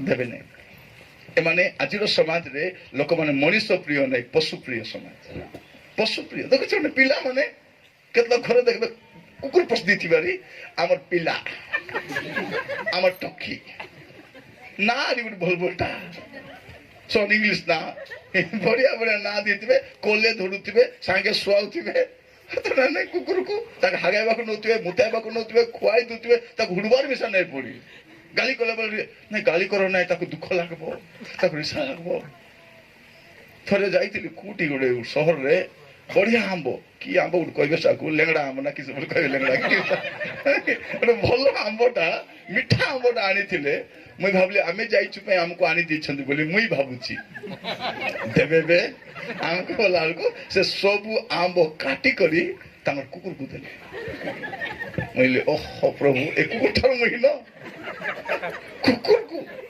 आश्चर्य लागुची प्रिय भाई बहनी माने लोक माने मनुष्य अपेक्षा पशु को बेसी देखंतु आपण तो घरे देखंतु सातरा सातरे खाइबा थाली केनता दिबो पूरा टेडा मेडा भांगलाटा किंतु कुकुर थाली देखि जाओ स्टील टा मिलुछ आजकल स्पेशल थाली तार भाई चेन मिसा दाम चेन मिसा कॉस्टलीटा आजकल कुकुर को बांधु मिसा नांती ने बांधले दुख हेबो बोली कहि से हागले मिसा हां मतलब ताको झाड़ा परिसन निजर बाबा मां को हाथ धरी बाथरूम ने नांती मतलब कुकुर को दिवली ସତ କି ନାହିଁ? ଥରେ ଜଣେ ଲୋକ ମତେ କହୁଛି ଭାଇ ଟିକେ ପ୍ରାର୍ଥନା କରନ୍ତୁ ମୋର କୁକୁରକୁ ଝାଡା ହଉଛି। 4-5 ଥର ଜାଣି ବିଚାରଟା କେମିତି ଅସ୍ତ ମୁଁ କହିଲି ମୋର ଏ ଦିନ ଆଇଲା ଏବେ କୁକୁର ପାଇଁ ପ୍ରାର୍ଥନା କରୁଛି କୁକୁର ପାଇଁ କହିଲି ହଁ ପ୍ରଭୁ ମୋର ଏ ହୀନସ୍ତା ଦିନ ଆଇଲା ଏବେ କୁକୁର କୁକୁରୀ ପାଇଁ ପ୍ରାର୍ଥନା କରିବି ବୋଲିବି। ବଡ ବଡୁଆ ଭଲ ହେଲା ଆପଣ ପ୍ରଚାର କହିନାହାନ୍ତି ଆମର ପରା ନହେଲେ କେତେ କେତେ ହୀନସ୍ତା ଦିନ ଦେଖିବାକୁ ହେଇଗଲି। ପ୍ରିୟ ଭାଇ ଭଉଣୀ ମାନେ ଆମର ଦେଶର ଲୋକମାନେ ମାପୃକେ ଜାଣିନା କିନ୍ତୁ ଏଇ ମେଷପାଳକ ମାନଙ୍କ ପାଖକୁ ଦୂତ ଯାଇ କହୁଛନ୍ତି କଣ ବୋଲି କରି ଯେ ତୁମାନଙ୍କ ସମସ୍ତଙ୍କ ପାଇଁ ଗୋଟେ ଅତ୍ୟନ୍ତ ସମସ୍ତଙ୍କ ପାଇଁ କାରଣ ଯୀଶୁ ସମସ୍ତଙ୍କ ପାଇଁ ତ ସେ କଣ ବୋଲି କହୁଛନ୍ତି କାରଣ ସମସ୍ତ ଲୋକଙ୍କ ପାଇଁ ଅତ୍ୟନ୍ତ ଆନନ୍ଦଜନକ ସୁସମାଚାର। କି ସମାଚାର? ସୁସମାଚାର। ପୃଥିବୀ ଯାକ ଦୁଃସମାଚାର ଯୋଉଠି ଗଲେ ଦୁଃସମାଚାର ଖାଲି ଖରାପ ଖବର ଆକା। ସେଠି ଆକ୍ସିଡେଣ୍ଟ ହେଇଗଲା କାଲି 2 ଦିନ ତଳର କଥା ପରା ଆମର ଜୟପୁରରେ ଗୋଟେ ଆକ୍ସିଡେଣ୍ଟ ହେଇଗଲା। ସେମାନେ ଭଲ ବିଜନେସମ୍ୟାନ ମାନେ ବହୁତ ଜୟପୁରର ବହୁତ ଧନୀ ଲୋକ ସେମାନେ ରାୟପୁର ଯାଇଥିଲେ ସାମାନ ଆଣିବା ପାଇଁ ଡ୍ରାଇଭର ସାଙ୍ଗରେ ଗଲେ ଆସିଲା ବେଳକୁ ଡ୍ରାଇଭରକୁ ବସରେ ପଠାଇ ଦେଲେ ତୁମେ ବସରେ ଯାଅ ଆମେ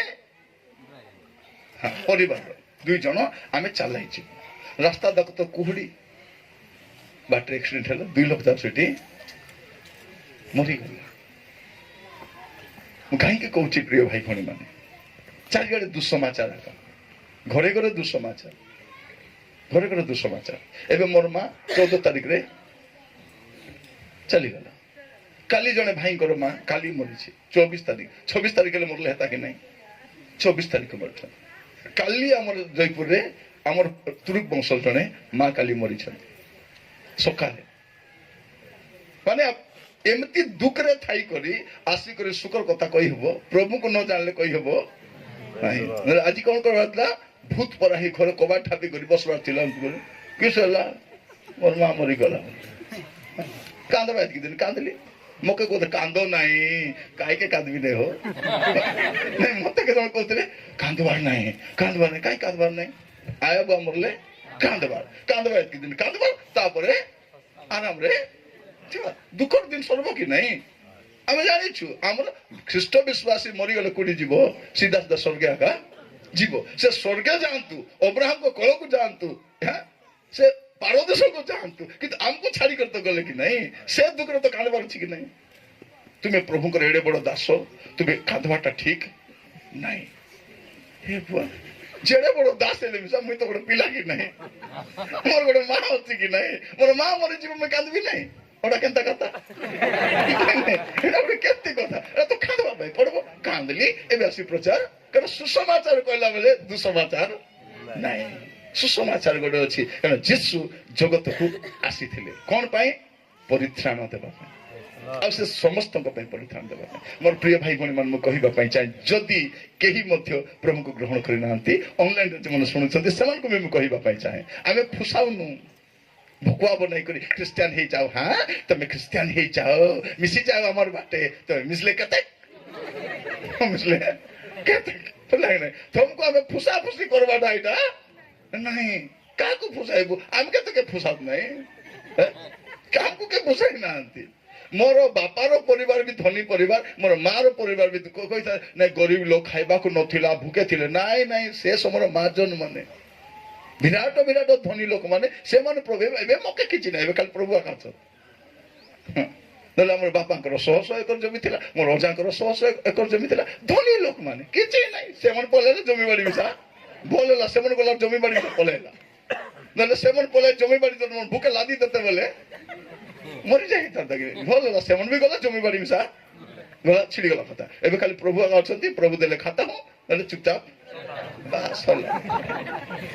ମୋର ପ୍ରିୟ ଭାଇ ଭଉଣୀ ମାନେ ପ୍ରଭୁ ଆମକୁ ଦରକାର କାରଣ ସମସ୍ତଙ୍କ ପାଇଁ ଯୀଶୁ ଅଟନ୍ତି। ଯୀଶୁ କେବଳ ଖ୍ରୀଷ୍ଟିଆନ ମାନଙ୍କର ପ୍ରଭୁ ନାହିଁ।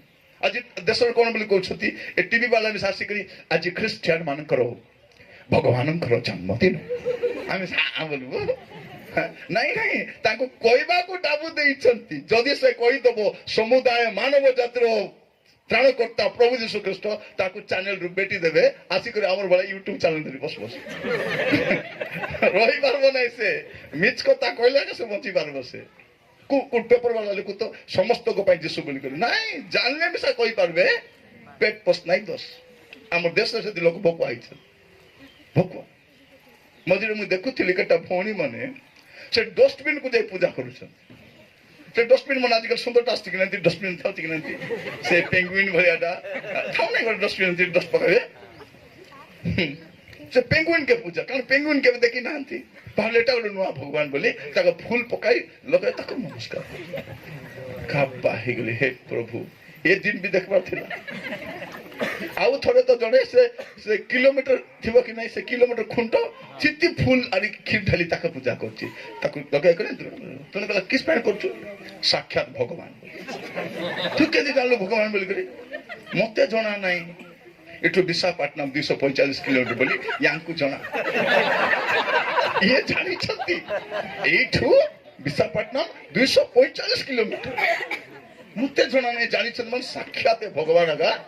ମାନେ ଆମେ ଅଜ୍ଞାନତାର ଚରମ ସୀମାରେ। ମତେ କୁହ ସୂର୍ଯ୍ୟ ମହାପ୍ରଭୁ ହେବ କି? ସୂର୍ଯ୍ୟକୁ ଯେ ବାନାଇଛନ୍ତି ସେ ଆକା ଗଛ କେବେ ମହାପ୍ରଭୁ ହେବ ନାହିଁ, ଯେ ଗଛକୁ ବାନାଇଛନ୍ତି ସେ ଆକା ମହାପ୍ରଭୁ। ପଶୁ କେବେ ମହାପ୍ରଭୁ ହେବ ନାହିଁ, ଯେ ପଶୁକୁ ସୃଷ୍ଟି କରିଛନ୍ତି ସେ ଆକା ମହାପ୍ରଭୁ। ଆମର ଗୋଟେ ଗୀତ ଅଛି, ମତେ ଗୀତ ଭଲ ବୁଝିବ ନାହିଁ, ଗୋଟେ ଗୀତ କି ଷ୍ଟାର୍ଟ ଯୀଶୁ ତ ମହାପୁରୁଷ ତମା ପୁରୁ ଗୋଟେ ଗୀତ ଥିଲା, ଭାଇ ଗୋଟେ ଲେଖିଥିଲେ। ଯୀଶୁ ତ ମହାପୁରୁଷ ତମା ପୁରୁ ଯୀଶୁ ପାରା ନାଇଁ ବାବୁ কোন মাপুরু। আরে যিশু পারা নাই বাবু কোন মাপুরু। দেখানি শান্তি দেবাকে, দেখানি মুক্তি দেবাকে। যিশু তো মহাপুরুষ তমা পুরু। তারপর অন্যান্য বঢ়িয়া পদ আছে। যিশু পরা মহাপ্রভু ଦୁନିଆରେ ମିଳିବନି। ଆଉ ସେ ଆକା ସତ ମହାପ୍ରଭୁ, ସତ ମହାପ୍ରଭୁ। ମୁଁ କହିବା ପାଇଁ ଚାହେଁ ଯାହା ବି ଆପଣ ଗ୍ରହଣ କରିବେ ତା ପୂର୍ବରୁ ଟେଷ୍ଟ କରି ନିଅନ୍ତୁ। ଟେଷ୍ଟ କରିବା ଅଛି କି ନାହିଁ? ଟେଷ୍ଟ କରିବା ଅଛି। ତମେ ପେନ୍ ମିଶା ଖେଳିଲେ କଣ କରିବ? ନେଇଯାବ ନେବୁ ପେପର ଦେ ଉସମାନ ଲେଖି ଜାଣିଲା ପରେ ଆକା ସିଗ୍ନେଚର କରୁଛନ୍ତି। ଜାନା ନାହିଁ ଲେଖା ପଢା ହାତରେ ଏମିତି କରି ପିଲା ପାଇଁ କିଣିଲା ଏମିତି କରୁଛୁ। ଇଭେନ୍ ପେନ୍ ଗୋଟେ 10 ଟଙ୍କାର ପେନ୍ କିଣିଲେ ମିଶା ଯଦି ଟେଷ୍ଟ କରି କରି କିଣୁଛୁ, ହେଲେ ଯଦି ଆମେ ମହାପ୍ରଭୁ ବୋଲି ମାନୁଛୁ ଟେଷ୍ଟ କରିବା ଅଛି କି ନାହିଁ? করবার ଅଛି। ଏ ମହାପ୍ରଭୁ ମତେ ମୁକ୍ତି ଦେଇପାରିବ କି? ଏ ମତେ ପାପ କ୍ଷମା ଦେଇପାରିବ କି? ଏ ମତେ ସ୍ୱର୍ଗକୁ ନେଇପାରିବେ କି? ଏ ମତେ ଉଦ୍ଧାର କରିପାରିବେ କି? ଟେଷ୍ଟ କର। 10 ଟଙ୍କାର ପେନ୍ କୁ ଯଦି ତମେ ଟେଷ୍ଟ କରି ଘେନୁଛ, ଆମ ସାଇଡ୍ ତ ଅଣ୍ଡା ମିଶା ଟେଷ୍ଟ କରି ନେବେ। ସାଟା ବାଟା ସାଇ ନାହିଁ, ଅଣ୍ଡା କିଣି ନେବେ, ଫାଟାଇବେ। ଯଦି ନସି ଯାଇଛି ସେ ଫାଟଲା ଅଣ୍ଡାକୁ ସେ ଗ୍ଲାସ ଆଣିବେ, ଦେ ଫାଟୁଛି ବୋଲି ସେ ଅଣ୍ଡା ଫେରାଇ କରି ଅଣ୍ଡା ଦୋକାନ ଅଣ୍ଡା ରଖୁ ନାହିଁ। ଏମିତି ଆମ ସାଇଡ୍ ଟେଷ୍ଟ କରିବେ।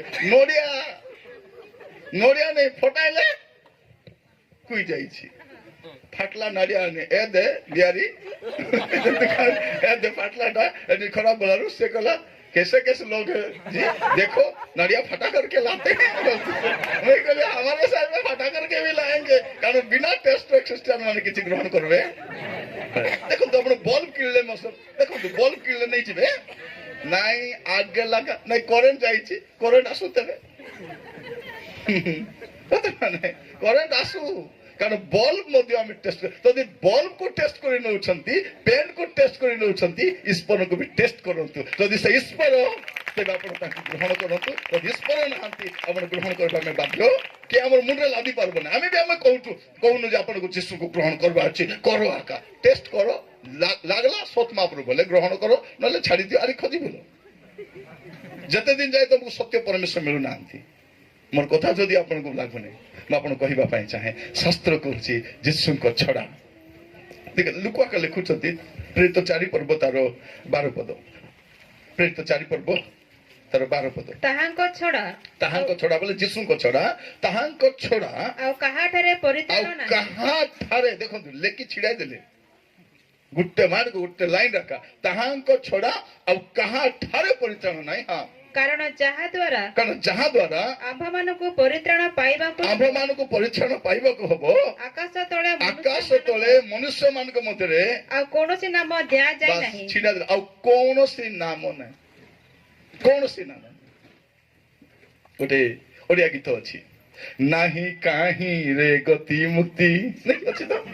ନାହିଁ କାହିଁରେ ଗତି ମୁକ୍ତି, ଜାଣରେ ନାହିଁ କାହିଁରେ ଗତି ମୁକ୍ତି, ଯିଶୁ ବିନା ପାପୀର, ଯିଶୁ ବିନା ପାପୀର ଆନରେ ନାହିଁ କାହିଁରେ ଗତି ମୁକ୍ତି, ନାହିଁ କାହିଁରେ ଗତି ମୁକ୍ତି, ଜାଣରେ ନାହିଁ କାହିଁରେ ଗତି ମୁକ୍ତି। ମନୁଷ୍ୟର ମୁକ୍ତି যিশুর না ছড়ার কোনারে নাই, নাই আরে নাই। এটা বাইবেলে লেখা আছে।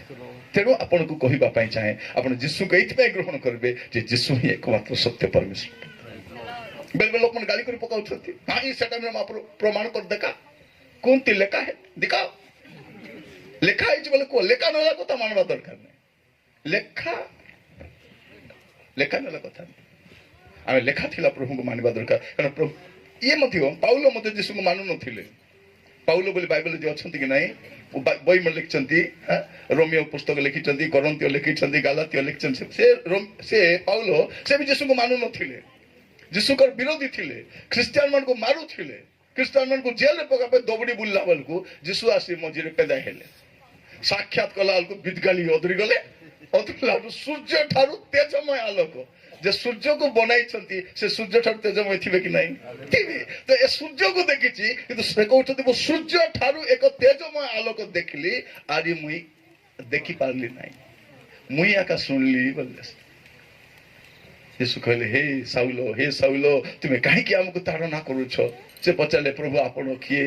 ଯୀଶୁ କହୁଛନ୍ତି, ତୁମେ ଯାହାକୁ ତାଡ଼ନା କରୁଛ ଆମେ ସେଇ ଯୀଶୁ। ସେ ଦିନରୁ ସାଧୁ ପାଉଲ ସବୁ ଫୁଟାଣି ଛାଡ଼ିଦେଲେ। ଆଗେ କହୁଥିଲେ ମୁଁ ବଡ ଶିକ୍ଷିତ ପରିବାର ଆସିଛି, ମୁଁ ସମ୍ଭ୍ରାନ୍ତ ପରିବାର ଆସିଛି, ମୋ ଜାତି ବଡ ଜାତି, ମୋତେ ଯୀଶୁ ଲୋଡ଼ା ନାହିଁ, ମୁଁ ଯୀଶୁକୁ ମାନିବି ନାହିଁ, ମୋର ସବୁ ପୁଣ୍ୟକର୍ମ ହେଇଯାଇଛି, ମୁଁ ବ୍ୟବସ୍ଥା ଅନୁସାରେ ଧାର୍ମିକ ଥିଲି ବୋଲି କହିବା ଲୋକ ପ୍ରଥମ ତିମୋଥୀ ତାର 1:15 ପଢିବେ। ପ୍ରଥମ ତିମୋଥୀ 1:15। ପାପୀମାନଙ୍କୁ ପରିତ୍ରାଣ କରିବାକୁ ଖ୍ରୀଷ୍ଟ ଯୀଶୁ ଯେ ଜଗତରେ ଅବତରଣ କଲେ। ପାପୀ ମାନଙ୍କୁ, ଧାର୍ମିକ ମାନଙ୍କୁ ନାହିଁ। ଏବେ ବି ଆମ ଦେଶରେ ଧାର୍ମିକ ଅଛନ୍ତି, ନାଇଁ ଆମକୁ ଯୀଶୁ ଦରକାର ନାହିଁ ବୋଲେ ନାଇଁ। ଯୀଶୁଙ୍କର ବିନା କୋଉ ସାଧୁ ମିଶା ପରିତ୍ରାଣ ପାଇପାରିବ ନାହିଁ। ଆଉ ଯୀଶୁ ଯେଡେ ବଡ ପାପୀ ହେଲେ ମଧ୍ୟ ତାକୁ ପରିତ୍ରାଣ କରିବେ। ନହେଲେ ଆମ ଭଳିଆ ଲୋକ ଆସି ପାରିଥାନ୍ତୁ କି? ସତ କି ନାହିଁ? ଆମର ମୁଣ୍ଡ ଯାକ ପାପ, ନାଇଁ ପେଟ ଯାକ ପାପ, ପୋଚ ବାଟ ଯଦି ଛାଡ଼ିଦେଲେ ମିଶା ପାପ କାହିଁକି ଆମେ ପାପ ରାଗ ବସିକି ଉଠିଥିବା। ଏମିତି ଭାବି ଦେଲେ ମିଶା ପାପ ହାତ ଛାଡ଼ିଦେଲେ କାହିଁକି ସେ ହାତରେ ତ କେତେ ପାପ କରିଛୁ। ସତ କି ନାହିଁ? ଆମର ଜୀବନ ଯାକ ପାପ ଥିଲା। ଏମିତି ପାପୀ ଲୋକମାନଙ୍କୁ ପ୍ରଭୁ ସୁସ୍ଥ ରକ୍ଷା କଲା, ଆମେ ଏଠି ବସିଛୁ। ସତ କି ନାହିଁ? ଆମେ ଏତେ ସଧରମ ଥିଲୁ।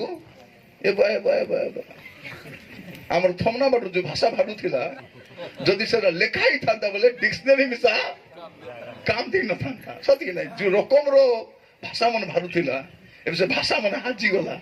କାରଣ ଆମେ ଛାଡ଼ିଦେଲୁ, ଆମେ ତାର ବ୍ୟବହାର ଆହୁରି କରୁଛୁ କି ନାଇଁ। ଇଭେନ୍ ପର୍ବ ବେଳେ ମିଶା କେତେ ମାଡ଼ଗୋଳ ହଉଥିଲେ। ନୂଆ ଶାଢୀ ପିନ୍ଧି କରି, ଲୁଗାପଟା ପିନ୍ଧି କରି, ଶାଢୀକେ ଖୁଞ୍ଚି କରି ଭାର୍ଗ ସେମିତି ଥିଲା କି ନାହିଁ? ଥିଲା। ଏବେ ପ୍ରଭୁଙ୍କୁ ବାସ୍ତବରେ ଜାଣିଲୁ ବୋଲି ଆମର ଘର ପରା ଅଛି, ଆମେ ପରା ଅଛୁ। ନହେଲେ ଆମେ ପରା ନଥିଲୁ, ତମେ ପରା ମିଶା ନଥିଲ। ସେମିତି ଖାଣ୍ଡିଆ ମନ ଥିଲୁ ଆମେ। ଆମକୁ ପ୍ରଭୁ ବୋଲି ସମ୍ଭାଳିଛନ୍ତି, ପ୍ରଭୁ ବୋଲି ପରିବର୍ତ୍ତନ ଆମକୁ। ଦେଖନ୍ତୁ ଭଉଣୀ ମାନେ, ଆପଣଙ୍କ ସ୍ୱାମୀ କେତେଟା ଥିଲେ ବିବାହ ହେଲା ବେଲେ? ଖାଲି କହିଲେ ତୋ ସ୍ୱାମୀ ବେଶୀ ଭଲଟା ଲୋ, ବେଶୀ ଭଲ ତୋର ସ୍ୱାମୀ ବୋଲେ। ବିବାହ ହେଲା ପରେ ଜାଣିଲୁ ଏ କୋଉଠି ବିବାହ ହେଲି। ଏମିତି ଖାଣ୍ଡିଆ ସ୍ୱାମୀ ମାନଙ୍କୁ କିଏ ସିଧା କଲା? ତୁମେ। ଆପଣ ସିଧା ହେଲାରୁ ସ୍ୱାମୀ ମିଶା କେତେ ବାଣ୍ଟା ହେବ ତା ସେ ବି ସିଧା। ଦେଖନ୍ତୁ ଆଜିକାଲି ସ୍ୱାମୀ ମାନେ କୁଟି ପରେ ଆସି ବସି ମତେ ଗାଡିଆ ଦେଖୁଛନ୍ତି। ଝିଅମାନଙ୍କର କିଛି ନଥିଲା, ଭଉଣୀ ମାନେ କାହାକୁ ପରିବର୍ତ୍ତନ କରିଛନ୍ତି। ତେବେ ଜଣଙ୍କ ଘରକୁ ମୁଁ ଯାଇଥିଲି, ଜଣେ ମୋର ଭାଇ, ମୋର ନିଜର ଭାଇ, ରକ୍ତର ଭାଇ, ତାର ଘରକୁ ଗୋଟେ ହୁଡି କରି ଆଇଲି। ମୋତେ ସାର୍ଟ ଗୁଡେ ଦେଲେ, ଡାବୁ ଦେଲେ, ଲେନେ କେ ବାଦ ହୁଡି କରିକି ଆୟା। ତାକୁ ଏମିତି ସୁନ୍ଦର କହିଲି, ନେକ୍ସଟ ଟାଇମ ଯଦି ତତେ ପ୍ରାର୍ଥନାର ଦେଖିବି ନାହିଁ, ତୁ ମୋର ଭାଇ ନାହିଁ। ମରଲେ ତୁ ଆଇବୁନି, ତୁ ମରଲେ ମିଶା ଡୁମା ହେଇ ମିଶା ତୋର ଘରେ ମୁଁ ଆସିବିନି। ମୁଁ କହିଦେଲି ସିଧା ସିଧା, ମୁଁ ବାଟା କଥା କୁହେ ନାହିଁ, ମୁଁ ସିଧା କଥାବାର୍ତ୍ତା ଯାହାକୁ କୁହେ ସିଧା କଥା, ପେଟରେ କିଛି ରଖେ ନାହିଁ, ଛଳ କପଟ ରଖିବି ନାହିଁ, ରଖିଲି ବୋଲେ ସ୍ୱର୍ଗ ଯାଇ ହବନି, ବାହାର କରିଦେବି ସେ ଯୋଉଟା କହିବାଟା ମୁଁ କହିଦେବି। ତ ମୁଁ ଆପଣମାନଙ୍କୁ କହିବା ପାଇଁ ଚାହେଁ ପ୍ରିୟ ମାନେ, ସାଧୁ ପାଉଲ ବି ସେମିତି ଲୋକ ଗୋଟେ ଥିଲେ, ମାତ୍ର ସେ ଯୀଶୁକୁ ଗ୍ରହଣ କଲା ପରେ କଣ ବୋଲି କହୁଛନ୍ତି ଯେ ଯୀଶୁ ଆକା ତ୍ରାଣକର୍ତ୍ତା। ପାପୀ ମାନଙ୍କୁ ପରିତ୍ରାଣ କରିବା ପାଇଁ ଖ୍ରୀଷ୍ଟ ଯୀଶୁ ଜଗତର ଅବତୀର୍ଣ୍ଣ ହେଲେ এই ବାକ୍ୟ ବିଶ୍ୱାସ ଆଉ ସର୍ବତ ଭାବେ ଗ୍ରହଣ ଯୋଗ୍ୟ। ଯଦି ଗ୍ରହଣ କରିପାରୁନ ମତେ ଦେଖ, ମୁଁ ପାପୀ ମାନଙ୍କ ମଧ୍ୟରେ ପ୍ରଧାନ ବୋଲି ନମ୍ବର 1 ରେ ନିଜ ନାଁ ଲେଖୁଛି। ଗୋଟେ ପଦ ପଢିବେ ତିତସ ତାର 2 ପର୍ବ 11 ପଦ। କାରଣ ସମସ୍ତ ମାନବର ପରିତ୍ରାଣ ନିମନ୍ତେ ଦେଖନ୍ତୁ ଭଉଣୀ ମାନଙ୍କ ହାତକୁ ଦେଖନ୍ତୁ, ତାଳି ମାର ତ, କେମିତି କାଢୁଛନ୍ତି ବାଇବଲ ଦେଖନ୍ତୁ, ବାପରେ ବାପ। ଏମିତି କଲେ ତିତସ, ଏମିତି କଲେ ତିମୋଥି, ଏମିତି କଲେ ଜୋହନ, ଏମିତି କଲେ ଯାକୋବ। ଆରେ ବା, ଏ ହାତେ ଖାଲି ହାଣ୍ଡି କୁଣ୍ଡି ମାଜି ପନକି ଦେଲି ପରିବା କାଟବା ଲୋକ ମାନେ ବାଇବଲ କେମିତି ଭାବି ଦେଖନ୍ତୁ, ପ୍ରଭୁ କେମିତି ପରିବର୍ତ୍ତନ। ମୁଁ ବଞ୍ଚି ଯାଉଛି ଆପଣ ମାନଙ୍କ ଜୀବନକୁ ଦେଖିଲେ, ପ୍ରଭୁ ଆପଣ ମାନଙ୍କୁ ଏବେ ଆପଣ ପୂଜାରୀ ପୁଟର ଲୋକ, ପୂଜା ବୋଲେ ଅରିଜିନାଲ ଲୋକକୁ ନାଇଁ ପୂଜା କରୁଛନ୍ତି ଆପଣ, ପୂଜାରୀ ପୁଟର ଲୋକମାନେ। ବହୁତ ବଢିଆ, ପଢନ୍ତୁ ଭଉଣୀ। କାରଣ ସମସ୍ତ ମାନବର ପରିତ୍ରାଣ ନିମନ୍ତେ ଈଶ୍ୱରଙ୍କ ଅନୁଗ୍ରହ ପ୍ରକାଶିତ ହୋଇଛି। କାହାର ପରିତ୍ରାଣ ନିମନ୍ତେ? ସମସ୍ତ ମାନବ। ଶୁଣନ୍ତୁ ପ୍ରିୟ, ଆଜିର ବାକ୍ୟ ହଉଛି ସମସ୍ତଙ୍କ ପାଇଁ ଯୀଶୁ, କେବଳ ଖ୍ରୀଷ୍ଟିଆନ ମାନଙ୍କ ପାଇଁ ଯୀଶୁ ନାହିଁ, ଯୀଶୁ ସମସ୍ତଙ୍କ ପାଇଁ। ଯଦି କିଏ କହିବେ ହଇ ଗତି ପାଟନା ଯାଇଥିଲି, ଯାଇଥିଲି କାହିଁକି ଗଲୁ, ନାଇଁ ମକେ ବି ଯୀଶୁ ଲୋଡ଼ା, ତକେ ବି ଯୀଶୁ ଲୋଡ଼ା। ଆଗ ମୁଁ ଜାଣିନଥିଲି, ସତ୍ୟତା କଣ ମୁଁ ଜାଣିନଥିଲି, କିନ୍ତୁ ଏବେ ମୁଁ ଜାଣିଲି। ମୋର ପ୍ରିୟ ଭାଇ ଭଉଣୀ ମାନେ, ଯୀଶୁ ଦରକାର, ସମସ୍ତଙ୍କୁ ଦରକାର, ପ୍ରତ୍ୟେକ ମଣିଷକୁ ଯୀଶୁ ଦରକାର। ଯୀଶୁ ହିଁ ସୃଷ୍ଟିକର୍ତ୍ତା, ଯୀଶୁ ହିଁ ତ୍ରାଣକର୍ତ୍ତା, ଆଉ ଯୀଶୁ ହିଁ ବିଚାରକର୍ତ୍ତା ଅଟନ୍ତି। ଯୀଶୁ ଦରକାର, ଜଣେ ଲୋକକୁ ଏମିତି ବି ଦରକାର, ସେମିତି ଏବେ ବି ଦରକାର, ପଛେ ବି ଦରକାର। ଏବେ ଯଦି ଯୀଶୁକୁ ଗ୍ରହଣ କରିବେ ନାହିଁ ଜଣେ ଲୋକ, ବିଚାର କଲା ବେଳେ ଯୀଶୁଙ୍କ ସାମ୍ନାରେ ଆରେ କେ ଲୋକ ନଥିବେ, କୋন ମାପରୁ ନଥିବ, କାରଣ ତାଙ୍କର ଛଡା କେ ମାପରୁ ନାହିଁ। ଯୀଶୁ ପାଖରେ ଠିଆ ହବ, ମୁଁ ତ ମାନୁ ନଥିଲି, କାହିଁକି ଆଇଲି? ପ୍ରଭୁ କହ, ହେ ଯୀଶୁ ଭଗବାନ, ମୁଁ ତ ଆପଣଙ୍କୁ ମାନୁ ନଥିଲି ଭଗବାନ। ପ୍ରଭୁ କହ, ସେଟା ମୋର ଦୋକାନରେ ମୂଲା କାନ୍ଦା, ତତେ 2000 ବର୍ଷ ହେଲା ସୁଯୋଗ ଦେଲି, ସୁସମାଚାର କୁହାଇଲି, ପ୍ରଚାରକ ମାନଙ୍କୁ ପଠେଇଲି, ବାଇବଲ ଛାପାଇଲି, ୟୁଟ୍ୟୁବରେ ବାକ୍ୟ ଦେଲି, ଆଉ ତତେ ଟିଭିରେ ବାକ୍ୟ ଦେଲି, ତାରପରେ ବି ଗ୍ରହଣ ନ କଲେ ମୋର ଦୋଷ ନାହିଁ, ତୋର ଦୋଷ। তুই ভাং খাও মানুষ কথা মানলু, কিন্তু যেমন পাঠ পড়িকে শিক্ষিত লোকের কথা তুই মানলু না, তোর দোষ। ଲୋକମାନେ ଅନନ୍ତ କାଳରେ କାନ୍ଦିବେ ପ୍ରିୟ ଭାଇ ଭଉଣୀ ମାନେ, ଅନନ୍ତ କାଳରେ ଭଁ ଭଁ ହେଇକରି ଜୟପୁରରେ କାନ୍ଦବା ଲୋକମାନଙ୍କୁ ଆପଣ ଦେଖିବେ ଅନନ୍ତ କାଳ ପର୍ଯ୍ୟନ୍ତ। ଯୀଶୁଙ୍କୁ ଯଦି ଜଣେ ଲୋକ ଗ୍ରହଣ କରୁନାହିଁ, ତାଠୁ ଦୁର୍ଭାଗ୍ୟ ଲୋକ କିଏ ନାହିଁ। ମୁଁ ପୁଣି ଥରେ କହିବା ପାଇଁ ଚାହେଁ, ଯୀଶୁକୁ ଗ୍ରହଣ କରିବା ଦ୍ୱାରା ତାର ଜାତି କି ଧର୍ମ ପରିବର୍ତ୍ତନ ହୁଏ ନାହିଁ, ତାର ମନ ପରିବର୍ତ୍ତନ ହୁଏ, ତାର ଜୀବନ ପରିବର୍ତ୍ତନ ହୁଏ, ତାର ଚରିତ୍ର। ସେଥିପାଇଁ ଯୀଶୁ ଦରକାର, ଯୀଶୁ ଦରକାର। ମୁଁ କହୁନାହିଁ ତମ ସେ ଧର୍ମକୁ ଛାଡ଼ି ଭାରି ଆଶା ବୋଲି, ମୁଁ କହୁଛି ସତ୍ୟ ପରମେଶ୍ୱରକୁ ତୁମେ ଗ୍ରହଣ କର, ଗ୍ରହଣ କର। ମୋର ପ୍ରିୟ ଭାଇ ଭଉଣୀ, ଯୀଶୁ ସମସ୍ତ। ଗୋଟେ ପଦ ପଢିବା ଆହୁରି ଥରେ, ପ୍ରଥମ ଜହନ 2 ପର୍ବ 2 ପଦ। ପ୍ରଥମ ଜହନ 2 ପର୍ବ 2 ପଦ। ଆଉ ସେ ଆମ୍ଭମାନଙ୍କ ପାପ ନିମନ୍ତେ, କେବଳ ଆମ୍ଭମାନଙ୍କ ପାପ ନିମନ୍ତେ ନୁହେଁ, ମାତ୍ର ସମସ୍ତ ଜଗତର ପାପ ନିମନ୍ତେ ମଧ୍ୟ ପ୍ରାୟଶ୍ଚିତ ସ୍ୱରୂପ ଯୀଶୁ କଣ ଅଟନ୍ତି? ସମସ୍ତ ଜଗତର ପାପ, ସମସ୍ତଙ୍କ ପାଇଁ ଯୀଶୁ, ସମସ୍ତଙ୍କ ପାଇଁ ଏକମାତ୍ର ତ୍ରାଣକର୍ତ୍ତା। ଏଇଟା ବଡ ଦିନ ମୋର ପ୍ରିୟ ମାନେ। ସେଇଥିପାଇଁ ଯୀଶୁ ଖ୍ରୀଷ୍ଟ ଏତେ କଷ୍ଟ ସହିଲେ, କାରଣ ଏକଲାର ପାପ ପାଇଁ ନାହିଁ, ପୃଥିବୀ ଯାକର ପାପ ପାଇଁ ସେ କଷ୍ଟ ଉଠାଇଲେ। ଯୀଶୁ ଆସିଥିଲେ କଣ ପାଇଁ? ଆମର ପାଇଁ କ୍ରୁଶରେ ବଳିକୃତ ହେବା ପାଇଁ। ଗୋଟେ ବଳିଦାନ ଦରକାର ଥିଲା, ଆଉ ସେଇ ବଳି ସେଇ ତ ଆମକୁ ଶେଷ ହେଲା ବଳିଦାନ ପାପୀ ତୋ ପାଇଁ। ସେ ବଳିଦାନ ଯୋଉ ଥିଲା, ସେ ବଳିଦାନ କଣ କଲେ? ଯୀଶୁ ଆସିକରି ଶେଷ କରିଦେଲେ। ଯୀଶୁ ହଉଛନ୍ତି ଶେଷ ବଳିଦାନ, ସମୁଦାୟ ମାନବ ଜାତି ପାଇଁ ଯୀଶୁ ହଉଛନ୍ତି ଶେଷ ବଳିଦାନ, ଯେ ପରିତ୍ରାଣ ସାଧନ କରନ୍ତି। ଏଇଟା ବଡ ଦିନର ସମ୍ବାଦ ଅଟେ ମୋର ପ୍ରିୟ ଭାଇ ଭଉଣୀ ମାନେ। ମୁଁ ଆପଣ ମାନଙ୍କୁ କହିବା ପାଇଁ ଚାହେଁ, ତାପରେ ଦୂତ ଗୁଡେଇ କଥା କହୁଛନ୍ତି, କିନ୍ତୁ ଆଜି ଆପଣଙ୍କ ପାଖରେ ଏତିକି କହି ରଖିବା ପାଇଁ ଚାହେଁ। ମୋ ଟାଇମ ମଧ୍ୟ ସରିଗଲା ପରି ଲାଗୁଛି, ମୋଟେ 2ଟା ହେଇକି ଟିକେ ଯାଇଛି, ମୋ କଣ୍ଟା ପଳେଇ ଆସିଲା ପରି ଲାଗୁଛି ଗୋଟେ ବୁକର ମାର୍ଗକୁ ନାଇକି। କିନ୍ତୁ ମୁଁ କହିବା ପାଇଁ ଚାହେଁ ଆପଣ ମାନଙ୍କୁ, ଗୋଟେ ସୁଯୋଗ ପ୍ରଭୁ ଆଜି ଆପଣଙ୍କୁ ଆଣିଛନ୍ତି। ଆପଣ ବାଇଚାନ୍ସ ଆସିନାହାନ୍ତି, बाय चान्स नहीं प्रभु आपको कहवाई चाहते पुअरे झीरे तू मन रखी था तू जानी रखी था जे जीशु ही एकमात्र त्राणकर्ता जीशु ही एकमात्र त्राणकर्ता अटे प्रिय भाई भनी मान मुझे कहवाई केबे भी कुंठाबोध करे ना लज्जाबोध करे ना मो अपमान भी बोध करे ना जीशु ही त्राणकर्ता एटा मोर भारतर लोक माने मोर ओडिशार लोक माने मोर गाँ गंडार भाई भनी माने जानवा दरकार मुझे चाकरी कर पारि थाती बापा मार गोटे पुओ मोर बापा भी मास्टर शिक्षित लोक बापा चाहूले मोर पिलाटा डाक्टर हो बोली मुई कोटे डाक्टर हेबी मुई डाक्टर हो जाइछि कौन हेछि डॉक्टर नहीं ट्रैक्टर सदा प्रभुकर ट्रैक्टर सब मीटिंग रे जाउछि सब कचरा को बाहर करूछि लोड करूछि बाटे फिंग देकरी बोलो मोर काम सत्य मुई होछि ट्रैक्टर म्युनिसिपालिटी ट्रैक्टर थी नहीं कचरा ना बाटा मुई भी सदी कचरा काढ़िया सब कचरा को बाहर करबी छाड़ो कचरा को पाप को छाड़ू केते दिन पाप करू कारण बाइबल पुओटा बढ़िया कहला पापर वेतन मृत्यु अटे किंतु जीशु को ठार विश्वास का अनंत जीवन अछि कारण आज आपण मान पे गोटे सुजोग अछि कोन करबा अछि आमे से जीशु को गति को आसबा दरकार आज बड़ दिन एथि पाए देखो मोर कथा टिक सुनो कहला बेल को सराई बेलबे कार जन्मदिन बड़ दिन केते केते मंत्री जन्म हेले तार जन्मदिन बड़ दिन की नहीं केते केते राष्ट्रनायक माने जन्म हेले दार्शनिक माने जन्म हेले वैज्ञानिक माने जन्म हेले ऐतिहासकार माने जन्म हेले केड़े बड़ बड़ मंत्री माने जन्म हेले कार जन्मदिन से बड़ दिन जीशुकर जन्मदिन को बड़ दिन बोलो काहे बड़ दिन जे स्वर्गर महाप्रभु जे सबको बनाइले से मनुष्य देह धारण कर जगत को आसले आइबा कथा ने आइले पापी मान को पाको आसले सेटा पे बड़ दिन काहे देखो जीशुकर जन्मदिन होची बड़ दिन अब जीशुकर मरण दिन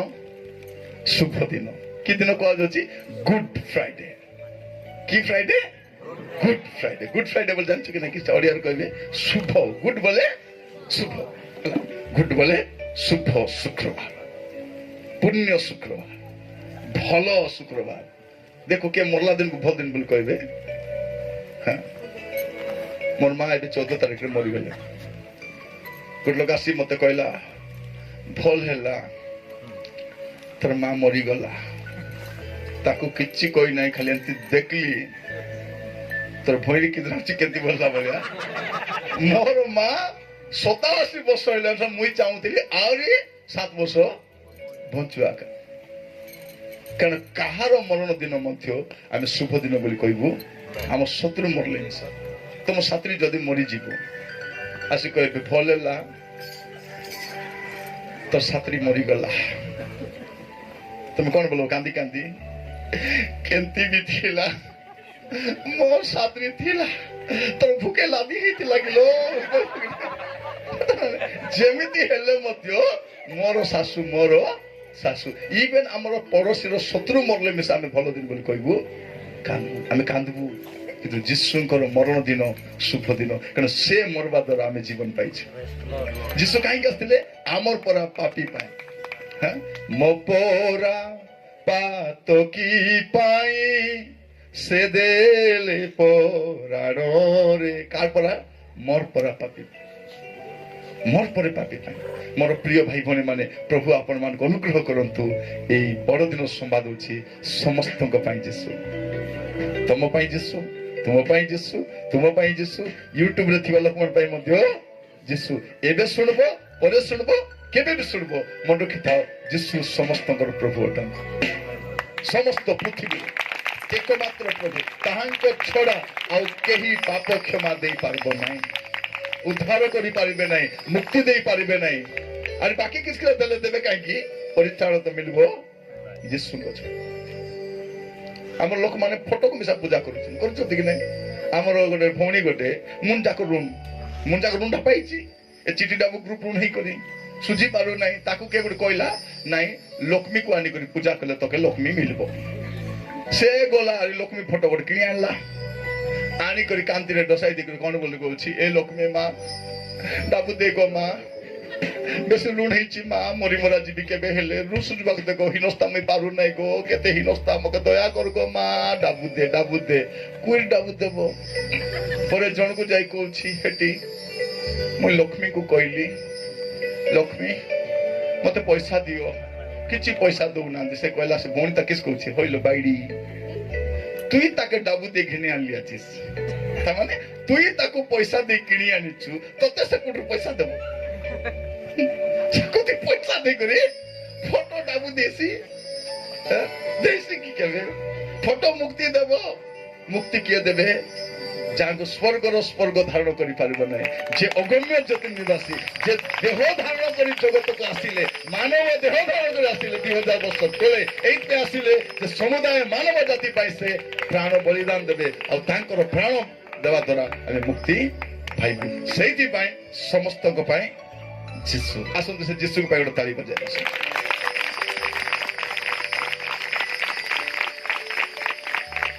ପ୍ରିୟ ଭାଇ ଭାଇ ମାନେ से जिसु को आपण केमती पाई पारबे गोटे पद पढ़ी प्रार्थना करवा है रोमियो तार 10 पर्व 9 पद रोमियो 10 पर्व हाँ जेणु तुम्हें जदि मुखरे यीशु को ना आज जार पाखरे माइक नहीं से पढ़वा को अनुमति ताको दिया जाय नहीं बढ़िया बढ़िया परंतु ने केते चालाकटा माने ये गोटे माइक से गोटे माइक देछंती ताको देले ताकि नहीं नुआ वर्ष तुमे धरबो हैला आगरा तो प्लान करते देखो गीत में गाइबो से माने बाकी भी पढ़बे जेने कथा एटा कथा हला नहीं जेणु तुम्हें जदि मुखरे यीशु को प्रभु बोली स्वीकार कोन करिवो मुखरे यीशु को प्रभु बोली स्वीकार करिवो आ ईश्वर ताहांको मृत मानक मध्य उठाई अछंती बोली हृदय विश्वास करिवो तेबे परित्राण प्राप्त तेबे कोन प्राप्त हबो तेबे परित्राण केते सुविधा कि नहीं हमको कौन कहते तुम त्याग करो तुम तपस्या करो तुम दान करो तुम तीर्थ करो तुम पांडे न पिंदी हिडी हिडी झूठी झूठी मेरा तुम्हें जाओ विद्या गाली गाली जाओ भूखे सोचे फेपटोनी मेरा तुम्हें केने जाओ तुम्हें जाओ के जाने मुक्ति मिलले मिलबो कि नहीं नले आरो जन्म को देखो नि केती भेमरी कर दो लोक मान को को ए जन्मर मुक्ति पाइला पर लागू नहीं काहे के लागू नहीं मुक्ति करता आसी छंती मुक्ति देबा पाए ताको ग्रहण कलो तो मुक्ति पाई जीवो ए दुनिया जाको पाले बोले मिलबो के बोलो यीशु को प्रभु बोली स्वीकार करबो अमृत मान को उठाई छथि हृदय रे विश्वास करबो तेबे परित्राण ना सत्य आका करो यीशु महाप्रभु मैं तुमको प्रभु बोली मानुछि आ तुमे मृत्यु को जय कर उठिछ बोली विश्वास करछि और पाप सब क्षमा करो पाप सब क्षमा कहबे नहीं सेटा पार करि पारबि नहीं सेटा नहीं तो जतके पाप करिछ बाइबल लिखा जाउछि क्षमा मांगबा क्षणी क्षमा मिलि छिबो पर प्रिय भाई भनी माने सेते तो यीशु आसीथिले सेते बड़ दिन अटे प्रभु आपण मान प्रत्येक को बाहुल्य रूपे आशीर्वाद करो समस्त को धन्यवाद समस्त को नमस्कार पुरी तरह आपण मान को बड़ दिन अनेक अनेक शुभेच्छा अभिनंदन जनाउछि प्रभु आपण मान को आशीर्वाद करंतु नमस्कार।